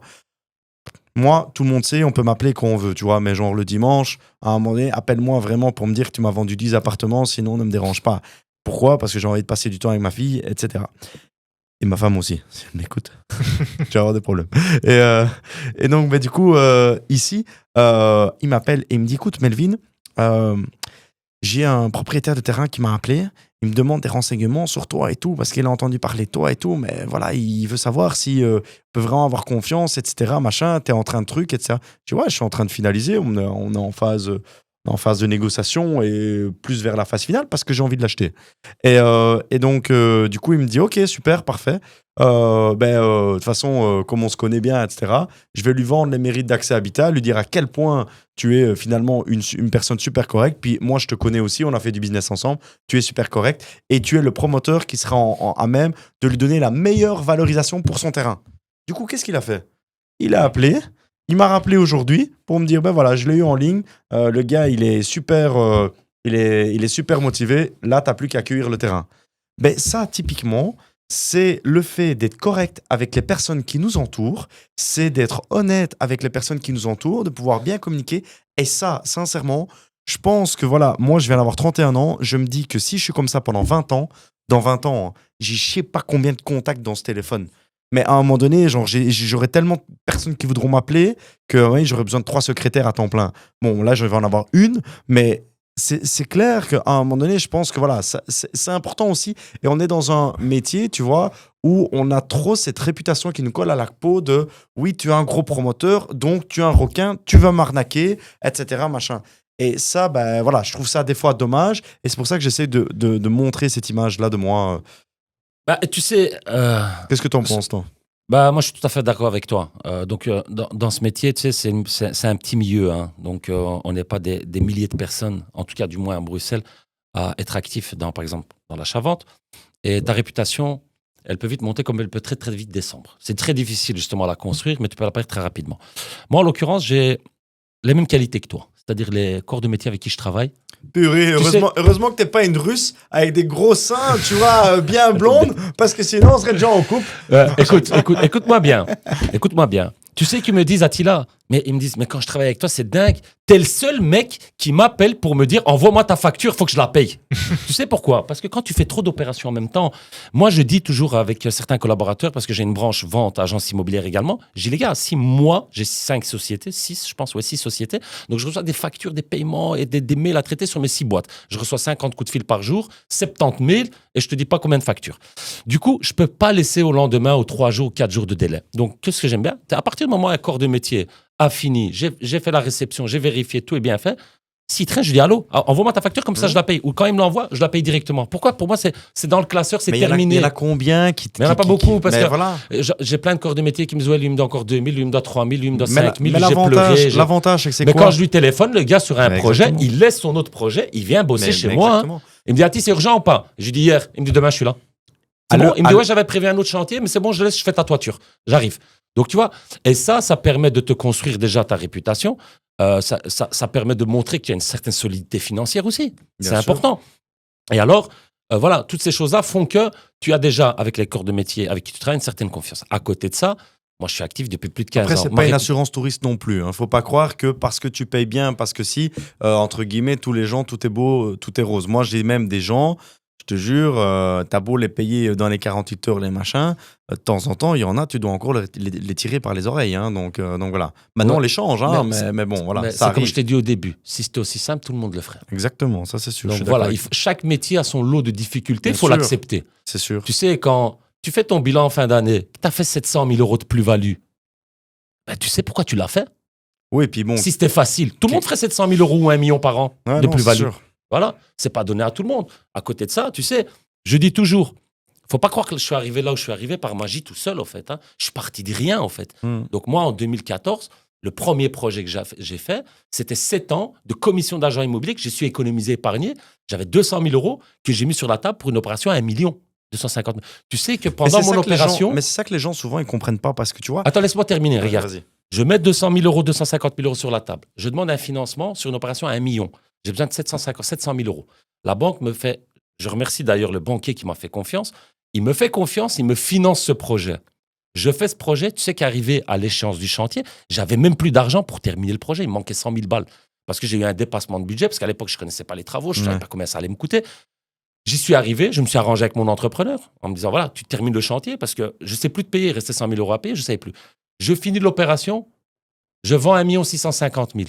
Je fais 650 000 euros de profit sur une opération. C'est beau, hein, ça. Plus j'ai mon capital de départ, 250 000 euros, je me retrouve avec 900 000 euros. À l'époque, j'ai quel âge? On parle de 2015, j'ai 35 ans. J'avais jamais eu autant d'argent de ma vie. Je ne savais pas ce que c'était. C'est la première fois que j'ai vu 1 million sur un compte. Tu vois? Et du coup, après, on a enchaîné les opérations, on a continué à apprendre, on a continué à grossir et on a continué surtout à nourrir et à augmenter sa réputation. Aujourd'hui, à l'époque, j'avais besoin d'argent pour faire des opérations. Mais les gens, que ce soit les proches autour de moi, mes amis, la famille, etc., je ne pouvais pas compter dessus. J'en avais besoin, mais il n'y a personne qui m'aidait pour faire des projets. Aujourd'hui, c'est l'inverse. Aujourd'hui, on me contacte, des fonds d'investissement m'appellent, des investisseurs particuliers m'appellent. J'ai toute une série de personnes qui veulent placer des fonds dans mes entreprises ou faire des projets avec moi. Mais c'est trop tard, le train est passé. Les amis, j'ai plus besoin de vous, en fait. J'ai plus besoin de personne. Tu sais, je travaille avec une famille belge qui m'ont contacté il y a 4 ans. Le mec, je le connaissais de nulle part. Via, il a entendu parler de moi. Il est venu à Bruxelles, on s'est rencontrés. Il m'a financé un projet à 5 millions. Bref, on a gagné 2 millions sur le projet. Il a pris 1 million, j'ai pris 1 million. Mais c'est un gars qui ne me connaissait pas. Il a uniquement eu l'écho de ma réputation. Et c'est une des très grosses fortunes belges.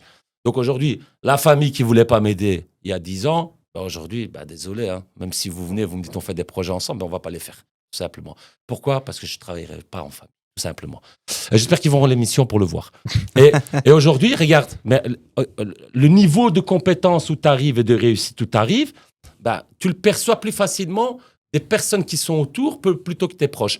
Donc, les personnes qui sont autour, et surtout dans le secteur immobilier, aujourd'hui, je suis inondé de propositions d'affaires. Tu vois? À côté de ça, quand je visite un bien, tu as 9 chances sur 10 que l'agent immobilier me connaît déjà. Quand je dis j'achète, il sait que j'achète. C'est pas des paroles en l'air. Il sait que c'est pas du vent. Je vais pas dans une heure ou le lendemain l'appeler, chipoter, non, je sais pas pourquoi, etc. Là, je viens de signer un bâtiment. Il y avait une personne sur le coup, 2 personnes sur le coup. Quand je suis rentré, j'ai visité le bien. Il m'a dit, voilà, ils se sont positionnés sur tel montant. J'ai dit, non, moi, c'est tel prix. Au lieu de 900 000, je dis, c'est 850 000. J'ai dit, mais je signe, sans condition de permis, sans rien. Et je dis, tu peux te renseigner sur moi? Il m'a dit, non, t'inquiète, je te connais. Il m'a dit, en plus, j'ai passé quelques coups de fil, on m'a tous dit, c'est Attila qui a fait l'offre. Ah, tu peux y aller les yeux fermés. Mais les notaires disent pareil. Pourquoi? Parce que pour réussir dans ce métier, ce qui est très important, forcément, c'est la persévérance, c'est apprendre, c'est travailler. C'est ta crédibilité. Exactement. C'est surtout être honnête. Je pense que c'est la base dans beaucoup de business, tu vois. Être honnête et alors, comme j'ai dit, le milieu de l'immobilier n'est pas si grand. Donc, si tu es honnête et que tu es réglo sur tes opérations, à un moment donné, tout le monde le sait. Ça, c'est clair. Et c'est là que tu gagnes Et vous, tous les deux, maintenant, vous êtes sur les réseaux sociaux, vous commencez à partager du contenu. Est-ce qu'au niveau de la réputation, justement, c'est quelque chose que vous avez remarqué qui vous aide, qui vous donne une crédibilité en plus? Ou même au niveau opportunité, est-ce que c'est quelque chose qui vous amène des projets? Moi, énormément. Ouais, ok. J'avais déjà une notoriété. Ça fait combien de temps que tu as commencé sur les réseaux? En avril, ça va faire 1 an. 1 an, ok. 1 an. Moi, à Bruxelles, on me connaissait déjà dans l'immobilier, parce que ça fait plus de 15 ans que je suis dans l'immobilier à Bruxelles. Par contre, lorsque j'ai lancé ma page, c'était principalement pour faire du pied de nez à tous ces pseudo-formateurs qui vendaient du rêve sur Internet. Vraiment, parce qu'à un moment donné, ça m'insupportait, j'en pouvais plus. Je me dis, mais attends, c'est qui ces débiles? Ils connaissent rien à l'immobilier et ils veulent vendre du rêve aux gens. Et limite, ça me faisait mal au cœur de voir qu'il y a des gens qui tombaient dans le panneau et qui payaient réellement des sommes astronomiques pour des formations, notamment dans l'achat-vente. J'ai toujours dit, dans l'investissement locatif bon père de famille, tu vas payer, ok, on va te former, tu vas faire peut-être un achat, un bon ou mauvais, c'est pas grave. Avec le temps, ton achat va être résorbé, ton investissement va être rentabilisé. Mais le problème, c'est faire ça avec de l'achat-vente. C'est très, très dangereux parce que tu mets des personnes dans des opérations à 3, 4, 500, 600 000 euros avec des effets leviers, des banques. On te vend du rêve avec des options cessibles, tu essaies d'enseigner quelque chose en 24 heures qui a mis peut-être plusieurs mois à apprendre pour comprendre correctement le système à des gens qui n'ont pas de notion réelle de l'immobilier. Là, voilà. Là, je trouve que c'est très dangereux de le faire. Est-ce que tu as eu des opportunités d'affaires? Oui. Est-ce que, Oui. Tu as pu concrétiser? Donc, j'ai expliqué pourquoi j'ai voulu le faire. Après, j'ai lancé la page, mais moi, tout en montrant vraiment les opérations qui sont en cours et que je réalise pour montrer que j'ai vraiment de la légitimité. Je ne raconte pas du vent, je montre des cas concrets. Donc là, je suis arrivé à un stade où je montre même les chiffres de mes opérations parce que pour moi, l'argent, ce n'est pas tabou. À l'époque, c'était tabou. Quand on me parlait de 200 000, 300 000 sur une opération, je tremblais. Mon premier achat, quand on m'a dit je vais m'investir pour 200 000 euros, je me dis putain, je vais prendre perpète 20 ans dans la gueule. Aujourd'hui, quand on parle 300, 400, 500 000, ça me fait plus rien. C'est si on parle de 10 millions. Voilà, je vais mesurer la chose. Mais ça m'a apporté beaucoup où, en termes de notoriété, ça fait x10, je pense. Les personnes, les acteurs qui ne me connaissaient pas me connaissent aussi. Ouais. À côté de ça, par contre, j'étais stupéfait. Et c'est ça que j'aime, c'est que j'ai beaucoup plus de dossiers qui me remontent. Et alors, ça peut être, je te prends un exemple tout simple. Dernièrement, un locataire me téléphone en me disant « Ma propriétaire, une dame d'un certain âge, veut vendre tout son patrimoine immobilier. » Donc, il y avait 6-7 immeubles de rapport. Et du coup, ça m'a permis d'avoir l'information en premier. J'ai récemment acheté 2 biens immobiliers par une personne qui m'a contacté en me disant « Voilà, j'ai 2 immeubles à vendre, ils sont en très, très mauvais état. » Et je comprends vraiment pourquoi ils ne voulaient même pas le mettre sur le marché parce que c'était vraiment en très mauvais état. Donc, je les ai visités, je me suis positionné sur les 2 immeubles. Donc, aujourd'hui, effectivement, ça me permet d'acquérir encore plus rapidement des biens, ne plus passer par la case apporteur d'affaires qui te demande des apporteurs d'affaires qui te demandent des sommes astronomiques pour te mettre en relation avec un propriétaire vendeur. Et souvent, en plus, ils te disent « Ah ouais, il faut que tu me donnes ça en cash. » Tu sais comment ça marche. Et malheureusement, c'est pas possible. Et alors, ça permet d'être directement la source de l'information. Parce que dans l'immobilier, ce que tu payes, c'est l'information. Voilà. Au plus vite tu as l'info, c'est le truc le plus important. C'est quand tu as l'info que tu fais des bonnes affaires. Parce que dans l'immobilier, il faut pas oublier une chose. Tu gagnes à l'achat, pas à la vente. Tu peux pas te permettre de dire, je fais une opération, je vais peut-être revendre à ce prix après mes transformations.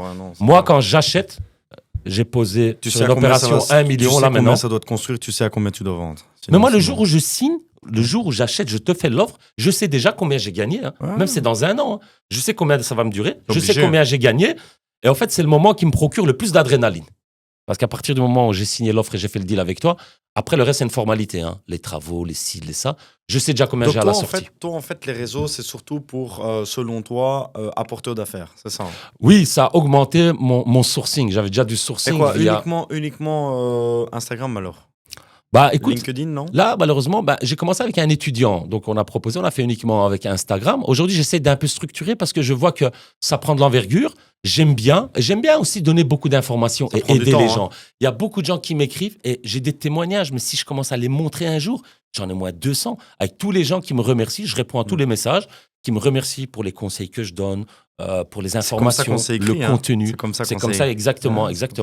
Donc, pourquoi? Parce que moi, avant d'avoir commencé ma page, j'avais même pas Instagram en privé, au fait. Donc, quand j'ai commencé, c'était vraiment pour ma page pro. Et LinkedIn, tu trouves pas que ça t'apporte une visibilité par rapport à... LinkedIn, c'est beaucoup B2B. Je travaille quasi pas du tout. C'est une page abandonnée. Là, maintenant, j'ai engagé une community manager qui va se dédier justement à développer les autres pages. Après, il faut rester sur son public cible. LinkedIn, ça peut m'apporter, par exemple, des contacts dans le B2B, où je pourrais peut-être avoir des gestionnaires qui vont me rediriger des immeubles de bureaux. Maintenant, je vais te dire une chose. Pour moi, c'est très important que tu développes LinkedIn parce que moi, j'ai eu autant de LinkedIn que ce que j'ai eu, par exemple, de retour sur Instagram. Il est clair que pour moi, la page Instagram, c'était de montrer que je faisais de la qualité, montrer que je suis un promoteur sérieux pour ensuite proposer des biens accessibles à l'audience cible. Ça, c'était la premier objectif. Deuxième objectif, c'était également de pouvoir avoir un peu plus de notoriété pour justement des porteurs d'affaires qui sont en mesure de pouvoir m'amener des affaires en off-market. Alors moi, sincèrement, d'un point de vue porteur d'affaires, j'en ai eu plusieurs. Que des projets de merde. En fait, je suis très très difficile avec les projets que je sélectionne. Parce que, comme tu l'as dit tantôt, quand tu sélectionnes un projet, faut que tu puisses justement t'assurer de la rentabilité avant même que tu signes l'acte authentique. Donc, je vais juste répéter, parce que c'est hyper important. Quand tu achètes un bien, quand tu achètes un terrain, tu dois déjà savoir ce que tu vas gagner à la sortie avant même de signer ton compromis. Et ça, c'est hyper important. Pourquoi? Parce que sans ça, en fait, tu vas droit dans le mur. Et donc, il y avait tout ça. Mais par contre, moi, le troisième point, ça, je pense que toi, c'est un point que, à la limite, tu n'en as pas forcément besoin.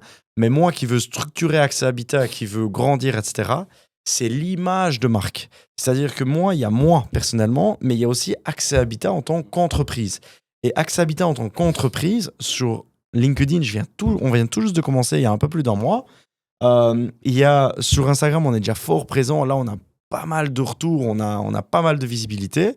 Et il est clair que sur Facebook, on partage un contenu qui est totalement différent. Et là, on a beaucoup de clients qui nous suivent également.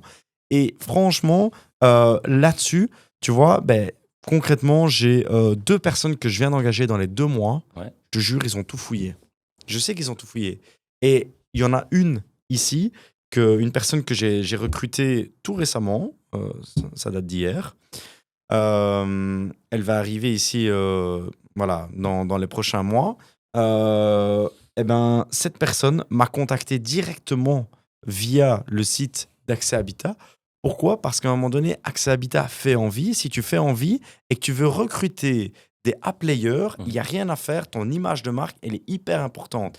Et donc, si ton entreprise fait pas envie, si ton entreprise n'est pas en croissance, si les personnes qui représentent l'entreprise ne sont pas à la hauteur finalement de ce que tu recherches, tu recruteras jamais de A-player. Si tu n'as pas de A-player, tu sais pas déléguer. Si tu sais pas déléguer, tu feras jamais rien de ta croissance en fait. Et donc ça, c'est vraiment primordial pour moi. Donc c'est vraiment les 3 aspects. Apporteur d'affaires, potentielles personnes qui peuvent m'acheter et dernièrement, image de marque pour pouvoir recruter. Enfin, voilà, les aspects de manière générale. Maintenant, moi, j'ai un autre problème, je pense, par rapport à toi. C'est que, tu vois, en tant que jeune, tu es jeune aussi, mais j'ai l'impression qu'on a ce besoin de devoir montrer qu'on travaille au quotidien, tu vois, genre, exemple, quand il est 23h, il faut que je montre que je bosse. Quand il est 7h du matin, il faut que je montre que je bosse. Et je dis, putain, je vais pas mettre des stories à chaque fois que je bosse. Ouais. Sinon, les gars, je vous préviens, il va avoir 15 stories par jour, mais vous allez vous dire, ce gars-là, il a pas de vie. Et donc, tu vois, c'est là où des fois, je me dis, tiens, voilà, il y a du bon, un peu du moins bon, mais c'est clair que moi, maintenant, j'ai pris un parti pris de dire, voilà, moi, sur les réseaux, je veux montrer et je veux faire comprendre aux gens que le fruit de tout ce qu'on travaille n'est pas un hasard. Et donc, clairement, c'est du travail acharné entre 12 et 15 heures par jour, 6 à 7 jours par semaine. Tu sais qu'hier, je me faisais la réflexion, ça fait depuis le mois de septembre, on est fin février, depuis le mois de septembre, j'ai pas pris 2 jours consécutifs de congé, même à Noël, même au Nouvel An. Écoute, Mel, je suis bien placé pour te comprendre. C'est vraiment pas moi qui vais te contredire. Pourquoi ? Parce qu'effectivement, la clé de la réussite, c'est le travail. Ouais. Donc, tu sais, aujourd'hui, c'est facile. Les gens voient uniquement la face émergée de l'iceberg. Ouais. Okay ? Tout le reste, ils l'ont pas vu. Mais moi, je l'ai vécu. Ça, c'est complètement différent. Je peux pas te compter le nombre d'heures que j'ai donné pour construire ma carrière. Moi aussi, j'aurais aimé peut-être... Tu sais, moi, ça ne m'aurait pas dérangé. Hein. J'aurais aimé vraiment aucun... Comment on dit ça ? Oh, putain, des fois, je ne trouve pas mes mots. J'aurais aucun scrupule à vivre sur l'argent d'une fortune que mon père aurait bâtie. Oh, j'aurais vécu ma best life, en fait. Malheureusement, je ne suis pas issu de ce milieu-là. Donc, j'ai dû construire en travaillant. Après, ça demande beaucoup de sacrifices et il faut que les gens en prennent conscience. Voilà. Est-ce que tu es prêt aujourd'hui voilà. Ils n'ont pas conscience de ça, en fait. Est-ce que tu es prêt à sacrifier des moments en famille ? Est-ce que tu es prêt à sacrifier tes samedis, tes dimanches, certaines fois, à finir à 7-8 heures du soir ? Encore hier, j'ai fini à 20 heures. Tu sais, je suis à un stade de ma vie où demain, je peux décider d'arrêter de travailler. J'ai plus besoin. Juste mon portefeuille immobilier d'investissement, il peut me nourrir jusqu'à la fin de ma vie. Et vraiment, de manière... confortable. Très confortable, ouais. Exactement. Je continue, c'est devenu une passion. Mais les années durant lesquelles j'ai dû travailler à la sueur de mon front, moi, je les connais. Hein. Tu sais que, pour te donner une anecdote, un jour, j'avais acheté un immeuble en 2012, 2013. Pour pouvoir économiser les frais de démolition, parce qu'à ce moment-là, je faisais attention à tous les coûts. Pourquoi ? Parce que c'était le début de ma carrière, je n'avais pas encore les sous. Je démolissais moi-même. Et alors, j'ai pris un container qui était garé devant l'immeuble. Je descendais mes sacs chantier moi-même. Tu vois, les sacs chantier blancs que tu descends. Il y a un carrelage qui a transpercé le sac qui m'a ouvert mon mollet. Je me suis évanoui sur le chantier, je me suis retrouvé à l'hôpital. Parce qu'à la vue du sang, je m'évanouis. Donc, j'avais une entaille de 6-7 cm sur le mollet, je voyais l'os à l'intérieur. Et à la vue de ça, je me suis évanoui. Mais j'ai quand même continué, ok ? C'est une anecdote, c'est une simple anecdote. Ouais. À côté de ça, tu sais, c'est quoi passer devant un chantier de temps en temps à 9h du soir parce que tu sais que ton parquetiste est passé et que tu as eu des corps de métier qui sont passés derrière et que tu vois l'orage arriver, tu te dis putain, je vais quand même y aller. Tu sors de chez toi à 9h du soir, tu vas sur le chantier et tu vois 4 fenêtres ouvertes. parce que je travaille avec des corps de métiers différents. Et ça, c'était il y a 3 ans, c'était pas il y a 20 ans. Hein. Ouais. Parce que je travaille avec des corps de métiers différents et je me dis, je suis sûr qu'il y en a un qui a oublié quelque chose d'ouvert. Donc, à 10h du soir, t'es en pyjama chez toi, t'enlèves tes vêtements, tu te rhabilles, tu passes devant et tu vois ces putains de fenêtres ouvertes en plus. Mais le problème, ce soir-là, il y a l'orage. Il pleut, ton parquet est inondé. Demain, qui est le responsable? Tout le monde va te dire, c'était pas moi. Ah oui, parce que tu as ton parquetiste, tu as ton placeur de porte, tu avais ton peintre à l'étage inférieur. Qui l'a fait? Personne. Donc ça, c'est les sacrifices qu'on fait. Les gens ne s'en rendent pas compte. Tu vois? Ouais, non, c'est clair. Demande-moi combien de fois j'ai été chercher mes enfants à l'école. Aujourd'hui, ils sont grands, mais j'ai encore un petit de 12 ans. Mais je pense que c'est pas plus de 10 fois. Hein. Tu te rends compte? Tu vois? C'est énorme. Donc, Mais en fait, parce qu'à 3h30, tu n'as pas le temps d'aller à l'école, le prendre et le ramener à la maison. Combien de fois j'ai dû faire congé maladie sur 20 ans? Ben 0, parce que j'y ai pas droit. Purée, t'as même pas donné le certificat à ton patron. Est-ce qu'on a... on n'a même pas le droit de grève? Purée. Nous, le patronat, est-ce qu'on a le droit de grève? Regarde, ils sortent tous faire grève dans la rue. T'as déjà fait grève, toi? Non. Bah si, moi je peux faire greffe à mon patron. Congé payé. Je connais pas, moi, partir en vacances et avoir des congés payés. On me dit aujourd'hui, c'est facile, tu peux aller où tu veux. Ouais, mais moi, j'ai donné pendant 20 ans. Hein. Ah, mais ça, je suis d'accord. Des congés de 4 semaines. Je l'ai fait la première fois de ma vie cette année en 2025. La dernière fois que je l'ai fait, c'était en 2000. J'avais 17 ans, j'ai 45 ans. Et toi, 4 semaines. Et toi, Attila, justement, par rapport à tout ça, par rapport à ce mode de vie que tu as eu, parce que tu vois, moi, autant tu m'inspires, tu vois, d'un point de vue réussite professionnelle, Ouais. autant moi, tu vois, j'espère que plus tard, en tout cas d'ici 10 ans, 15 ans, j'aurai suffisamment délégué pour pouvoir avoir plus de moments avec ma famille, Ouais. plus justement de semaines de vacances par année, etc.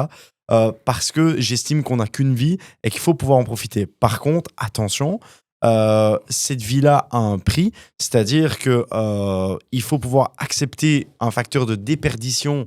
En fait, quand tu veux déléguer, tu dois accepter un facteur de déperdition. Et ça, clairement, il n'est pas négligeable. C'est un coût financier, c'est un coût également, même, je dirais, physique, etc. Et à un moment donné, il faut pouvoir, pour moi, en tant qu'entrepreneur, il est clair qu'on doit pouvoir avoir le juste milieu entre le professionnel et le privé. Et tu vois, moi, me priver de ma fille, de ma femme, de vacances pendant encore 20 ans, jamais je le ferai. Jamais je le ferai. Pourquoi? Parce que je devrais déléguer, je devrais faire en sorte que ça fonctionne avec moins de dépendance de moi, etc.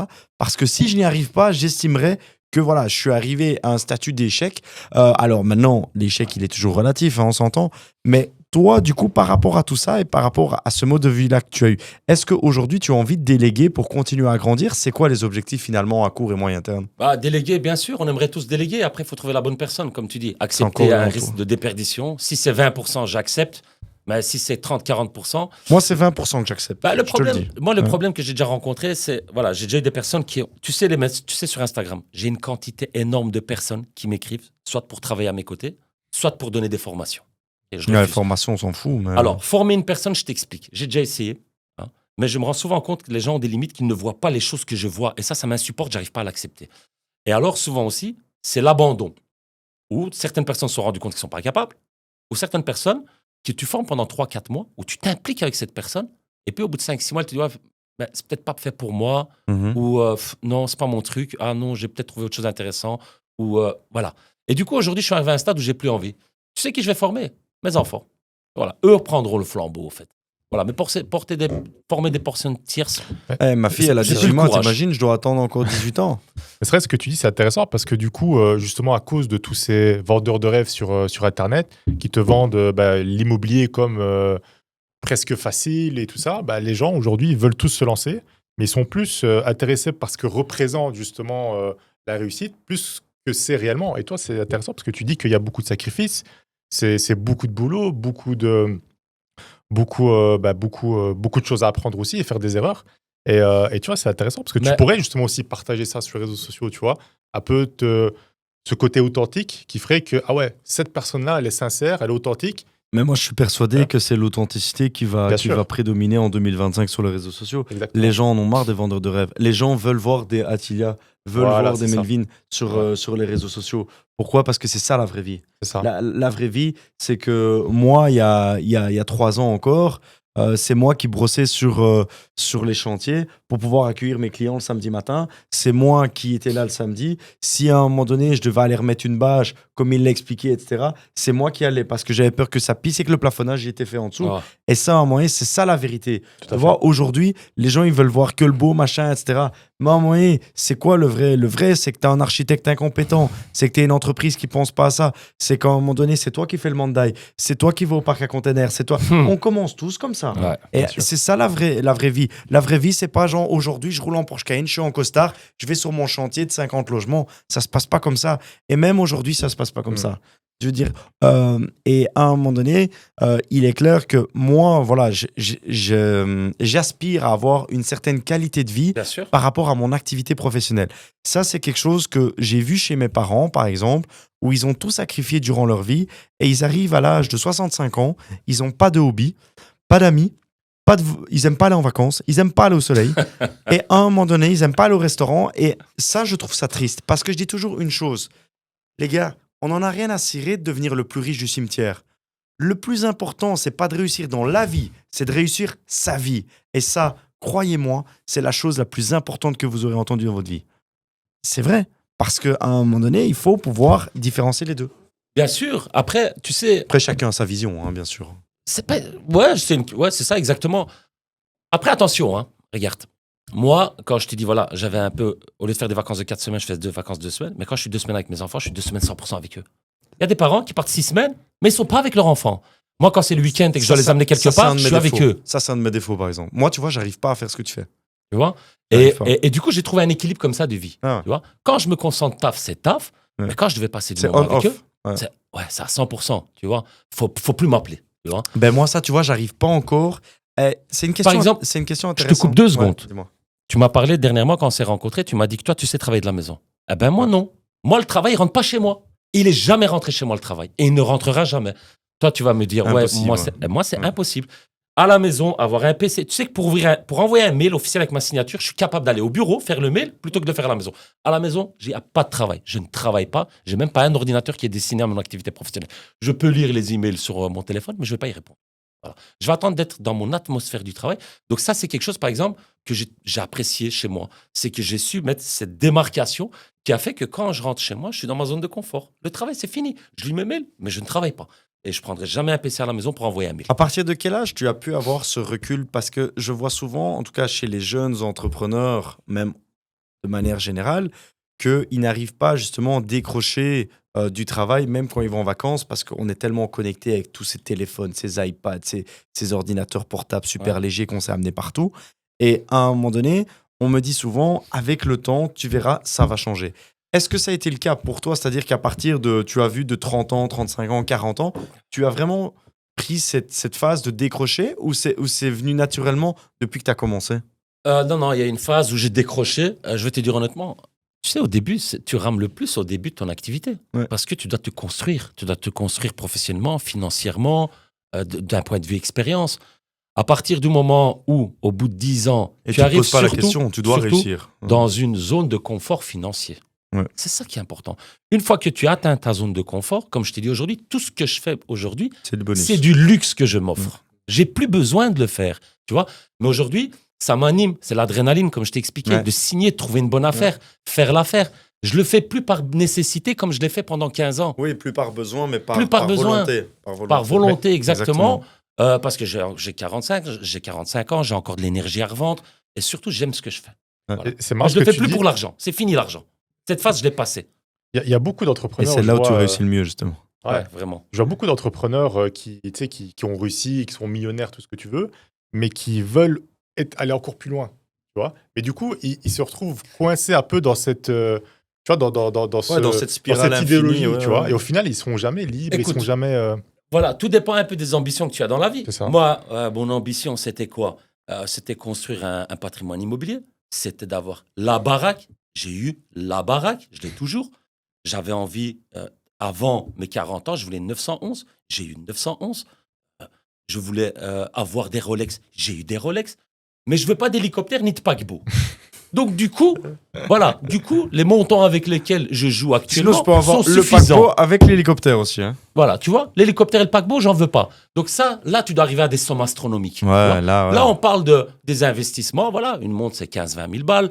Une Porsche, c'est 150 000 balles. Voilà, si tu as une Ferrari, c'est 400 000 balles. Et les enfants, ça a changé quelque chose chez vous ou pas?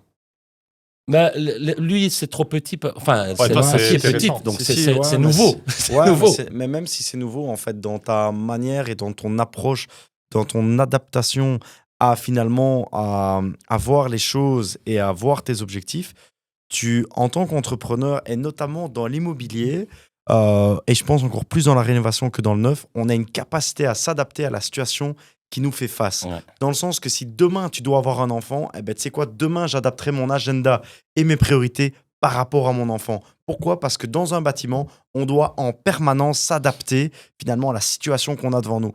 Et c'est clair que par rapport à ça, moi tu sais au début quand l'enfant, j'en voulais pas avant 32 ans. Pourquoi ? Parce que 32 ans, c'est 2026. 2026, je vise l'année record. Ouais. Et en résumé, je fais tout pour avoir cette année record. Et en gros, moi, j'ai dit, on fait l'année record. Ensuite, j'ai tout délégué. Et en gros, on fait une petite pause. Tu vois ? Ouais. Et en gros, moi, c'était ça l'objectif. Et en résumé, par rapport à tout ça, l'enfant est arrivé finalement beaucoup plus tôt que prévu, à l'âge de 29 ans. Et je te jure, au début, je l'ai mal vécu. Hein. Je l'ai mal vécu pendant les 3-4 premières semaines. Il y en a beaucoup, ils sont contents, machin. Moi, en fait, je pestais parce que je me dis, bah, tu sais quoi ? En fait, je vais pas pouvoir faire ça, je vais pas pouvoir faire ça. Et en fait, je me suis repris en main et je me suis dit, mais en fait, c'est juste toi qui es mauvais. Et c'est moi qui est mauvais. En fait, tu vas avoir la plus belle chose qu'il va avoir dans ta vie. Parce que non, la plus belle chose, c'est pas un compte bancaire. Non, c'est pas un immobilier.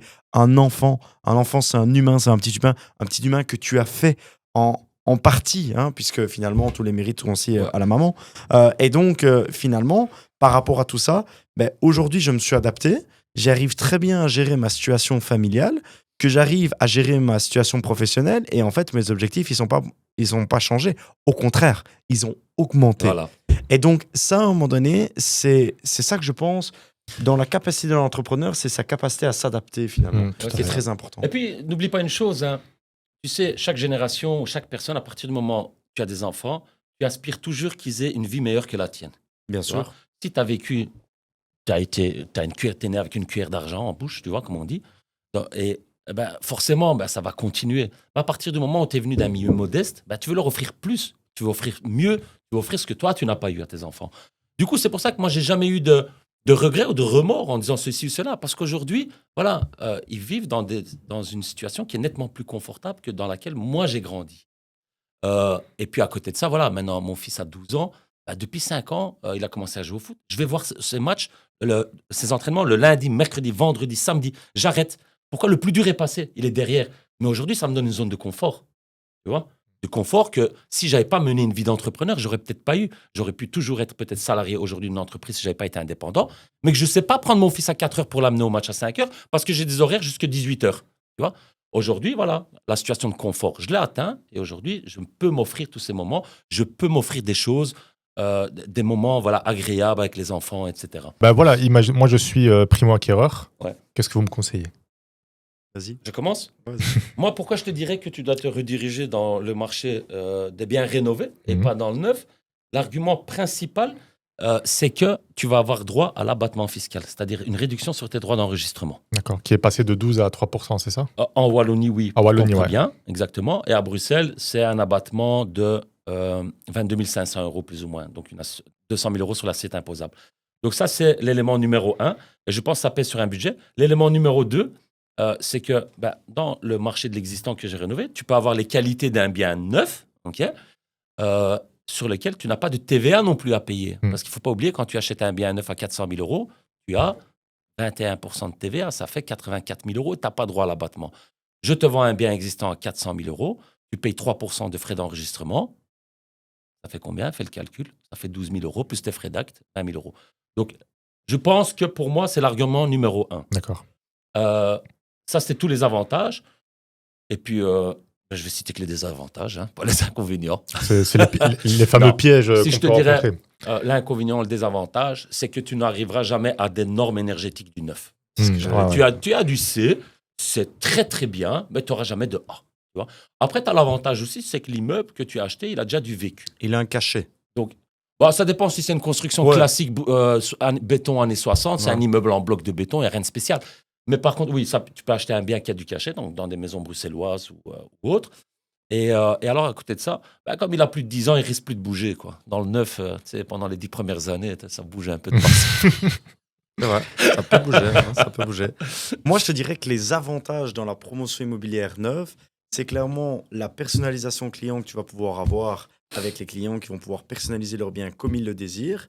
Ensuite de ça, tu vas pouvoir acquérir un bien sans avoir la mise de fonds finalement nécessaire et finalement acheter à l'acte authentique à condition que tu n'achètes pas en loi Brenne.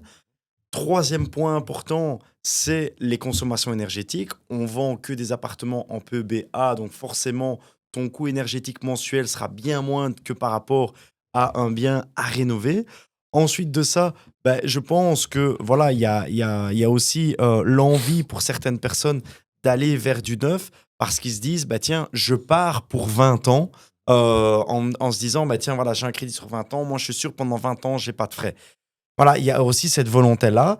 Il y a aussi une autre volonté qu'il y a plein de spécifications, en tout cas dans mes projets à moi, qu'on va retrouver alors que dans la rénovation, on ne va pas forcément les retrouver. Je fais référence à des boîtes aux LED connectées, des vélos partagés, des câblages pour des bornes électriques, des caves à vin, des ascenseurs connectés, blablabla, etc. Et donc, finalement, tous ces éléments-là, pour certaines personnes, peuvent avoir une plus-value, notamment des panneaux photovoltaïques pour les communs, etc. Donc, il y a certains aspects. Alors, autres aussi aspects qu'on ne peut pas retrouver dans tous les appartements neufs. Un client qui vient de demander une climatisation en plus, nous, on peut le faire. Pourquoi ? Parce qu'on est propriétaire du bâtiment, on a d'appelets techniques, on a des toitures plates, on peut le faire. On veut mettre des pompes à chaleur, pas de souci, on a des toitures plates, on peut le faire. On a finalement aussi, on installe beaucoup de citernes à eau de pluie. Ce qui fait que ça nous permet de récupérer les eaux de pluie pour diminuer la consommation d'eau, soit des chasses dans les WC, soit également de la consommation d'eau des communs. Et donc, finalement, on arrive à avoir quand même plusieurs arguments qui sont quand même, pour moi, pas négligeables. Attention que par rapport au droit d'enregistrement et à la TVA, quand c'est une société qui acquiert le foncier et une société qui s'occupe de la construction, on peut quand même aller chercher 12,5 sur la quote-part construction, voire 3% si on respecte les conditions, c'est-à-dire on va habiter dans le bien, etc. Enfin, pas pour l'investisseur, et 21% sur la quote-part construction. Okay. Donc là-dessus, on gagne aussi plusieurs milliers d'euros. Et donc, voilà, je pense que forcément, les deux écoles se valent. Maintenant, c'est une question de goût et de couleur. Et ça, clairement, ça dépend. C'est au cas par cas. Et au niveau de la rénovation, j'entends souvent dire que, tu vois, il faut faire attention aux pièges. Beaucoup de propriétaires vont... Il y a des vis, mais ils vont faire un rafraîchissement. Ouais, et après, tu découvres, tu vois... Mais ça, encore une fois, je pense qu'on vient dans la crédibilité, dans la réputation. Ouais. Tu vois, lui, exemple, Attila n'a plus besoin de pouvoir démontrer qu'aujourd'hui, il ne fait pas de bricolage. Oui, forcément, il y en a qui font du bricolage. Maintenant, je vais te dire tout de suite, ça se voit à certains détails. Regarde les finitions de cuisine. Regarde les finitions dans les salles de bain. Regarde les finitions dans les buanderies. Tu sais, la buanderie, c'est un endroit que beaucoup de gens sous-estiment. Ouais. Moi... Tu sais, quand tu vas dans un restaurant, notre grand-mère, qu'est-ce qu'elle nous disait quand on était jeune ? Quand tu vas dans un restaurant, va dans les toilettes. Si les toilettes sont propres, la cuisine est propre. Si la cuisine est propre, c'est qu'ils font de la qualité. Eh ben, dans un bâtiment, c'est pareil. Va voir les locaux communs. Va voir la buanderie de l'appartement. Si tout ça, c'est nickel, que les finitions sont top, t'as même pas besoin de regarder l'appartement. C'est sûr que tout est nickel. Et ça, franchement, c'est une marque de fabrique, bien notamment sûr. Chez nous. Les buanderies doivent être nickel. Pourquoi ? Parce que c'est ta réputation. Et puis, tu sais, encore une fois, dans le neuf comme dans la rénovation, ton plus bel achievement, c'est clairement de faire de la qualité pour pouvoir faire en sorte que les gens parlent en bien de toi. Et ces gens qui vont parler en bien de toi vont potentiellement le dire à d'autres potentiels acquéreurs ou même eux te racheter un bien. Moi, j'ai des gens qui, les parents achètent un bien et ils achètent un bien pour les enfants. Voilà, ça arrive tout le temps. Et donc ça, c'est ta meilleure récompense. Ouais. Donc je pense qu'en termes de qualitatif, moi, ce que je fais pour me démarquer par rapport à ça, tu sais, c'est quoi ? C'est qu'en chantier, moi, les gens, ils peuvent tout le temps venir voir. Ouais. Ah Et ouais. ça, c'est quelque chose de bien. C'est que vraiment, quand tu achètes chez Accès Habitat, tu peux venir suivre ton bien en fonction de toutes les étapes du chantier. Tu m'appelles, tu dis, tu veux venir demain, tu viens demain. Et demain, tu vois le chantier comme il est là. Pourquoi? Parce que chez nous, il est toujours propre. Et ça, c'est vraiment important parce que c'est ta carte de visite aussi, tu vois. Quand tu dis à un client, est-ce qu'on peut venir? Tu viens quand tu veux. Ben, ça rassure. Si je commence à te parler chinois à chaque fois que je te demande de venir, quoi, tu veux me cacher quelque chose? Quoi, Ah ouais. tu mets pas les cloisons? Quoi, tu mets pas l'acoustique entre les cloisons par rapport aux mitoyens? Enfin, tu vois ce que je veux Ouais. dire? Et donc, ça, je pense que ça apporte une certaine crédibilité. Et pour vous, les critères essentiels pour pouvoir réussir un projet, que ce soit dans le neuf ou dans la rénovation, c'est quoi? Ah, c'est des critères personnels, hein. Ouais, C'est c'est pas, OK. c'est pas des critères propres à la bâtisse, je pense. C'est des critères propres à toi. C'est être entouré des bonnes personnes, des bons entrepreneurs, des Et bons puis, de faire architectes. le bon projet au bon endroit, dans le bon timing. Et en fait, un projet que tu vas faire aujourd'hui dans un endroit, moi, tu sais, souvent, il y a des gens, ils aiment me copier. OK. Ils se disent, oh, bah tiens, chouette, ça a marché pour lui. Melvin, il dit qu'il faut faire ça, donc je vais faire ça. Mais gars, t'es déjà 2 guerres en retard, hein. Parce que moi, en résumé, ce que je te dis là maintenant et ce que j'ai fait, c'est peut-être pas forcément ce que je vais refaire dans un an. Et ça, les gens, ils le comprennent pas. À un moment donné, si je te dis qu'il faut faire ça maintenant, et que j'ai fait ça maintenant, c'est pas parce que je vais forcément le refaire dans un an. J'estime que c'était le bon produit au bon endroit, au bon prix, il y a 2 ans, il y a un an, mais plus pour dans un an. Et donc ça, franchement, il y a vraiment une question de timing de produit. Je vais te donner un exemple concret. Tu sais, il y a 1 an et demi, quand il y avait le Covid, on disait souvent avec le télétravail, il faut pouvoir mettre un bureau pour le télétravail. Oui, c'est vrai, il faut mettre un bureau pour le télétravail. On l'a fait, on a fait des appartements 2 chambres avec un bureau indépendant de 8 mètres carrés pour le télétravail. Mhm. Tu sais quoi? Les gens s'en foutent. Pourquoi? Parce qu'en fait, ça augmentait la superficie de l'appartement Donc le prix de vente. et donc le prix de vente. Et donc, en fait, j'aurais mieux fait d'enlever ces 8-10 mètres carrés et finalement réduire le prix de vente de 25 000 euros et j'aurais vendu encore les appartements encore plus rapidement. Ouais. Parce qu'en fait, c'est une question d'accessibilité au logement. En fait, c'est une question de prix final. Et donc, à un moment donné, les gens, oui, ils veulent un bureau. Oui, les madames veulent un dressing. Oui, tu veux du marbre sur ta cuisine. Oui, tu veux des niches dans ta salle de bain.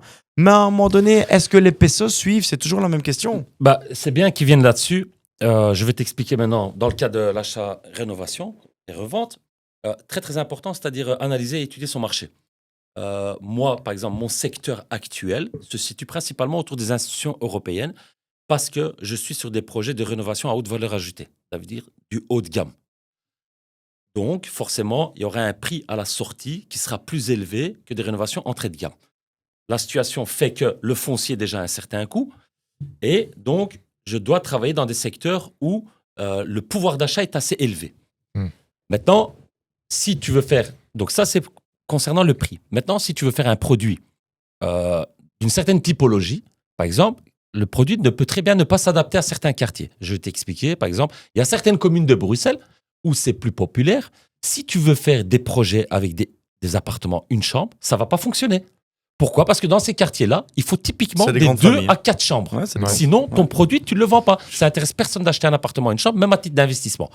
Voilà. À côté de ça, donc une fois que tu as fait ton étude sur la typologie des biens qu'il faut par rapport au quartier, il faut voir le degré de finition.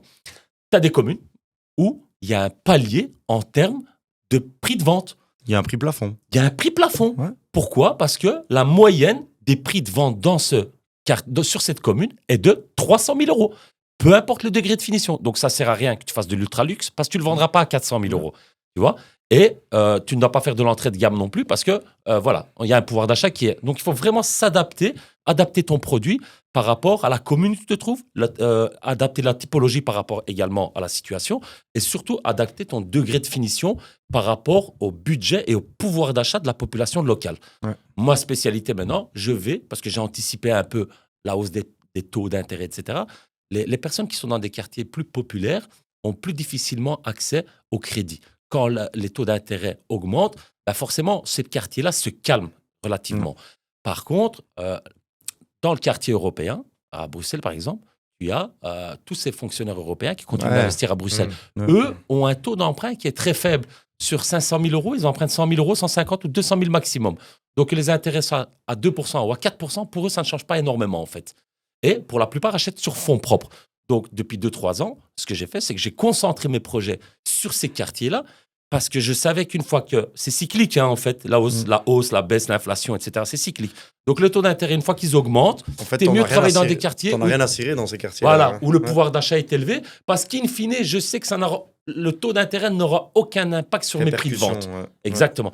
Et c'est ce qui s'est passé sur les 2-3 derniers projets que j'ai terminés. Voilà. Joué, Si maintenant on me propose une commune à revenu moyen ou faible, lorsque les taux d'intérêt sont élevés, je ne vais pas m'aventurer sur ces communes-là. Mais si les taux rebaissent à 1,5-2%, oui, tu peux prendre des produits. Que tu feras des produits entrée de gamme, adaptés au marché local et au pouvoir d'achat local. Et à ce moment-là, c'est une garantie de réussite et de ne pas te planter, au fait. Il faut vraiment prendre ces éléments en compte. Ouais, tu as totalement raison. Est-ce que vous avez déjà travaillé ensemble? Est-ce qu'une possible synergie peut être possible entre vous? Écoute, moi, je vais répondre à ta question très rapidement. Je n'ai aucune expérience dans la promotion. Moi, j'ai jamais voulu en faire. Mais sincèrement, j'ai rencontré Melvin. J'ai été le voir à Namur. On a regardé son projet. Je l'ai découvert. Et si j'arrive à bloquer un terrain à Bruxelles, je crois que ce sera la première personne avec qui je voudrais faire une opération de promotion. Ça me touche beaucoup, Attila. Pourquoi? Parce que franchement, tu es quelqu'un que je connais pas beaucoup, que j'ai découvert sur les réseaux sociaux, mais tu es de ce côté-là une personne que j'admire en termes de finition et je le vois tout de suite. Quand tu fais des belles finitions, c'est que tu as de l'estime pour les clients. Si tu as de l'estime pour les clients, c'est que tu es une bonne personne, etc. etc.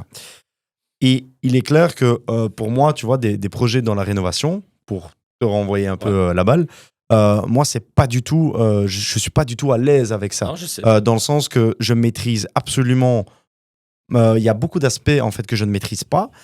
Et alors Bruxelles, je maîtrise encore moins puisque j'ai aucun projet à Bruxelles. Donc pour moi, c'est vraiment genre, je connais pas les règles du jeu et en plus, je connais même pas les règles du jeu du secteur dans lequel on est. Donc là, pour moi, les chances de me planter, elles sont énormes. Pourtant, on parle de Bruxelles, c'est à 1 heure de mes activités. Mais par contre, il est clair qu'en termes de synergie sur une possible, on va dire, opportunité, elle est toujours à établir et ce serait avec grand plaisir qu'on pourrait regarder ça ensemble. Tu sais pourquoi je te dis ça? Parce que dans l'immobilier, tu ne cesses d'apprendre. Moi, ça fait 15 ans que j'apprends. Mais et c'est encore, il y a des pans de l'immobilier que je ne maîtrise pas. L'immobilier de bureau, le retail, on va me dire, voilà, ce commerce dans ce quartier, autant tu peux louer, ou on me dit ça vaut autant. Je ne sais pas te dire, je ne sais même pas me positionner parce que je me suis spécialisé dans l'immobilier résidentiel. Non, c'est pareil. Maintenant, par exemple, une collaboration avec Melvin, pourquoi je l'envisagerais? Pendant tout un temps, je t'ai expliqué, pour faire des opérations, j'avais besoin de fonds. Aujourd'hui, j'ai plus besoin de fonds. Les fonds, je les ai, les banquiers, je les ai, voilà, on a tout. Mais par contre, ce que Melvin peut m'apporter, on ne fait pas les choses gratuitement non plus. Melvin va m'apporter son savoir-faire et son expérience dans la construction. Je vais beaucoup apprendre avec lui. En contrepartie, moi, je lui apporterai mon savoir-faire pour la commercialisation, la typologie, mon aide au niveau bruxellois, et les finitions qu'il faut apporter aux produits, etc. Mais par contre, en faisant cette opération, on va chacun mutuellement apprendre quelque chose l'un de l'autre. Parce que je peux faire les mêmes opérations, trouver un foncier, monter un projet et faire appel à tous les investisseurs qui veulent placer de l'argent avec moi. Parce que pour mon savoir-faire.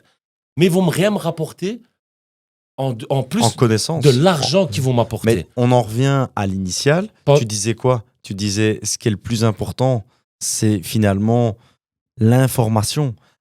Et donc, clairement, quand tu vas faire une association avec quelqu'un, tu vas chercher l'information que tu n'as pas. Et l'information que tu n'as pas te fait grandir beaucoup plus rapidement. Je vais même faire un parallèle encore plus loin. Je suis dans un groupe d'entrepreneurs ultra et en réalité, pourquoi je vais là-bas et pourquoi tu dois payer pour être dans un groupe d'entrepreneurs? Non seulement parce qu'on va dans des beaux hôtels, etc. Mais pourquoi tu dois être dans un groupe d'entrepreneurs aujourd'hui? Parce que tu vas chercher l'information et que si même tu dois payer pour avoir accès à ce groupe d'entrepreneurs, en fait, l'information que tu vas payer va te coûter 3 fois moins cher que si tu dois la prendre par toi-même pendant 5 ans. Parce que l'information, tu vas l'avoir là en 6 mois, autour d'un mastermind, autour de quelque chose d'autre. Et donc ça, clairement, pour moi, l'information, ça a un coût. Et à un moment donné, si tu vas aller plus vite pour l'obtenir, il faut pouvoir aller la chercher avec des personnes suffisamment compétentes. Et ces personnes compétentes, on l'a dit tantôt, trouver des personnes honnêtes, qui communiquent, qui payent bien, etc., il n'y en a pas beaucoup. Et donc forcément, si tu vas aller chercher de l'information que tu n'as pas via des personnes très compétentes, c'est clair que si tu vas aller plus vite, c'est comme ça qu'il faut le faire. Exactement. Tu vois, donc ça, je pourrais rajouter à ma liste des objectifs de 2025-2026. Une corde à ton arc. Écoute, on a un peu parlé de tout. Aujourd'hui, moi, je suis occupé pour parler un peu de ce qu'on fait aujourd'hui. Moi, je suis occupé sur 3 projets pour le moment. Donc, 3, 4 si je compte Nivelles, je vais peut-être m'en défaire. Donc ça fait une trentaine d'unités que je suis en train de développer, à mettre sur le marché sur les Mais c'est 18 beaucoup hein, mois qui suivent. vis-à-vis de ta structure. Hein. Ouais, je sais, exactement. Mais par contre, j'ai deux autres ambitions et des autres projets. Donc aujourd'hui, je continue à faire ce que je fais de mieux, ce que j'aime faire, donc tout ça, tous ces projets-là, mais j'ai d'autres ambitions. Donc peut-être qu'un jour, je préparerai une formation pour le jour où j'aurai marre, en fait, de faire des opérations moi-même, voilà, où je voudrais me calmer en me disant, OK, aujourd'hui, c'est l'heure de la transmission. Je peux transmettre tout ce que j'ai appris et toutes mes compétences et mes skills à d'autres personnes. Je ne le fais pas aujourd'hui parce que je n'ai pas envie de former des concurrents. Simplement. Si je te vends une formation aujourd'hui qui est complète et que tu es acteur d'immobilier bruxellois, si j'en vends 10, quand même je les vends, je ne sais pas moi, à des prix d'or comme certains, ça me ferait quoi, 100 000 balles? Et quoi? Sur une opération, quand tu sais gagner 3, 4, 500 000 euros, moi, j'ai pas envie de te voir pour les 10 000 euros que tu m'as payés. Sur l'opération, tu me l'as fait passer en dessous de mon nez, c'est toi qui prends la plus-value de l'opération. Donc voilà, je suis égoïste, mais je le dis honnêtement. À côté de ça, ce que j'ai envie de faire, par contre, ça c'est un truc que j'aimerais vraiment faire, c'est, je ne sais pas si tu as déjà entendu parler de tout ce qui est crowdfunding, etc. Donc là, tu passes par des sociétés tierces qui t'aident à lever des capitaux. Moi, j'aimerais préparer ça, mais en interne, c'est-à-dire pas des sociétés tierces, c'est-à-dire créer un véhicule d'investissement où je ferais peut-être participer la communauté en disant, voilà, je développe un projet, on a besoin d'1 million de le faire, au lieu de passer par le levier bancaire, travailler avec la communauté, lever le million, dire, voilà, sur ce projet, on va être à 1,4 million, et à hauteur de leur participation, leur reverser une partie de la plus-value. Parce qu'en général, on te propose de te verser des intérêts annuels. À côté de ça, mais lorsque tu participes à du crowdfunding... Pourquoi tu veux le faire si finalement tu sais le faire tout seul? Bah, L'envie de transmettre. ouais, peut-être. En même temps, je dirais pas uniquement l'envie de transmettre, mais si à un moment donné, tu veux faire... En fait, c'est utopique. Hein, mais si je me dis je dois faire 10 opérations en même temps, Ouais, là, à un moment donné, voilà. Ouais, là, Au lieu de faire le levier bancaire sur 10 opérations, tu vas utiliser ton propre autofinancement. Et alors, deuxième chose, c'est que la plupart des sociétés de crowdlending, quand tu souscris pour, en général, 2 ans.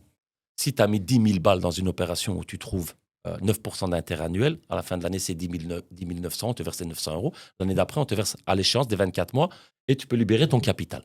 Par contre, ce que j'aimerais faire, moi, c'est faire un peu les choses différemment parce que personne n'est à l'abri d'un besoin de liquidité immédiat.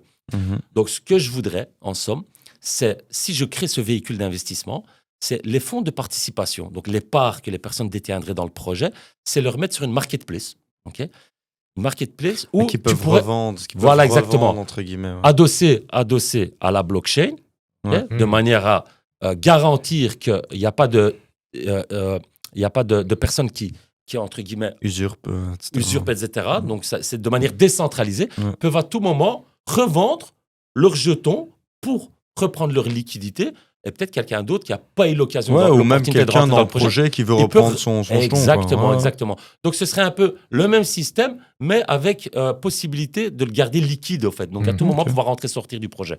C'est pas mal. Donc, voilà, ce serait pourquoi tu vas me dire, bah oui, pas peut-être pour l'aspect financement, c'est pour ça que je ne développe pas maintenant, parce que j'en ai pas besoin, mais c'est le côté créer quelque chose de nouveau. Un peu... start-up, tu vois, faire quelque chose, un nouveau challenge ou quelque chose qui sort, qui reste en lien avec l'immobilier, mais qui n'est pas vraiment de l'immobilier, mais créer quelque chose de nouveau. Voilà, c'est peut-être pour ça que j'ai envie de le faire. Ouais, c'est chouette. Et toi, Melvin, ta vision pour cette année 2026? Moi, ma vision, c'est déléguer un maximum dans Accès Habitat. Ma vision pour 2025-2026, c'est clairement rendre accessibles ces logements qui sont inaccessibles à l'heure actuelle en province de Namur. Donc, j'ai plusieurs projets ici en province de Namur qui sont en construction, qui vont débuter, etc. Et donc, ici... ça, c'est vraiment le premier objectif. Deuxième objectif, avoir notre siège social avec des entrepôts pour lesquels on va pouvoir aller acheter des marchandises en volume, etc. et faire des économies d'échelle. Donc là, c'est quand même un gros investissement qu'on fait. Donc ça, ce sera prêt pour le mois de juillet.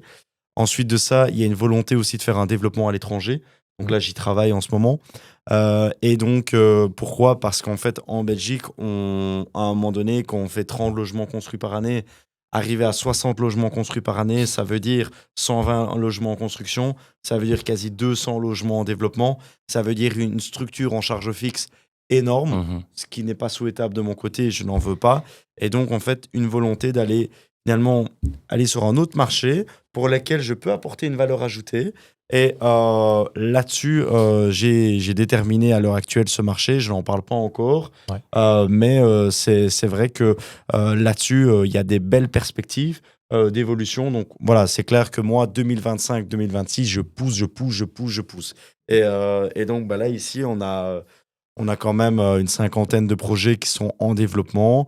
On a à l'heure actuelle 35 logements en construction à l'heure où je te parle. Et alors, on en a une autre trentaine qui vont démarrer d'ici l'automne de cette année. Donc voilà, d'ici la fin de l'année, on aura quasi 70 logements en construction. Le siège social qui sera terminé. Et alors, bah, un développement à l'étranger qui sera en cours aussi également. Voilà, comme ça, il a Donc, la donc voilà. certitude qu'il ne pourra jamais déléguer. Non, mais du coup, moi, c'est pour ça que j'ai Ah pas ouais. le choix. Ouais. Maintenant, il est clair que, encore une fois, c'est une question de qualité de vie, une question d'opinion. Il y a des choses que je pourrais garder, etc. Ouais. Attention, il y a des choses que je garde. Les finances, je garde. Le développement, je le garde. Ouais. La création, l'innovation, je le garde. Pourquoi ? Parce que ça m'anime. Donc voilà. Ok. C'est ça un peu les objectifs. Super. Bah, Melvin et Attila, merci beaucoup pour cette émission enrichissante, beaucoup d'authenticité aussi. Ça fait vraiment plaisir dans le domaine de l'immobilier parce que, comme vous avez dit, on en a parlé, il y en a très peu qui sont tentés, qui partagent vraiment des conseils, des tips et un peu leur parcours. On peut vous retrouver sur Instagram, LinkedIn, toi pas encore, bientôt. Instagram, je sais, j'ai une page LinkedIn, Ok. mais qui est un peu à l'abandon. Je ne poste pas beaucoup de contenu dessus, mais principalement actif pour mes vidéos sur Instagram. C'est Elle est plus comme un ludique. bâtiment que t'achètes, quoi. Ouais, exactement. À moitié à l'abandon. En Elle est là, construction. Ouais. elle est là, mais en devenir. En devenir, voilà. Bah, on affichera évidemment tout de la vidéo. Pour ceux qui vont regarder la vidéo, bah, n'hésitez pas à les suivre, à poser des questions, commenter, prendre contact avec eux si vous voulez, si vous avez des questions ou autre chose.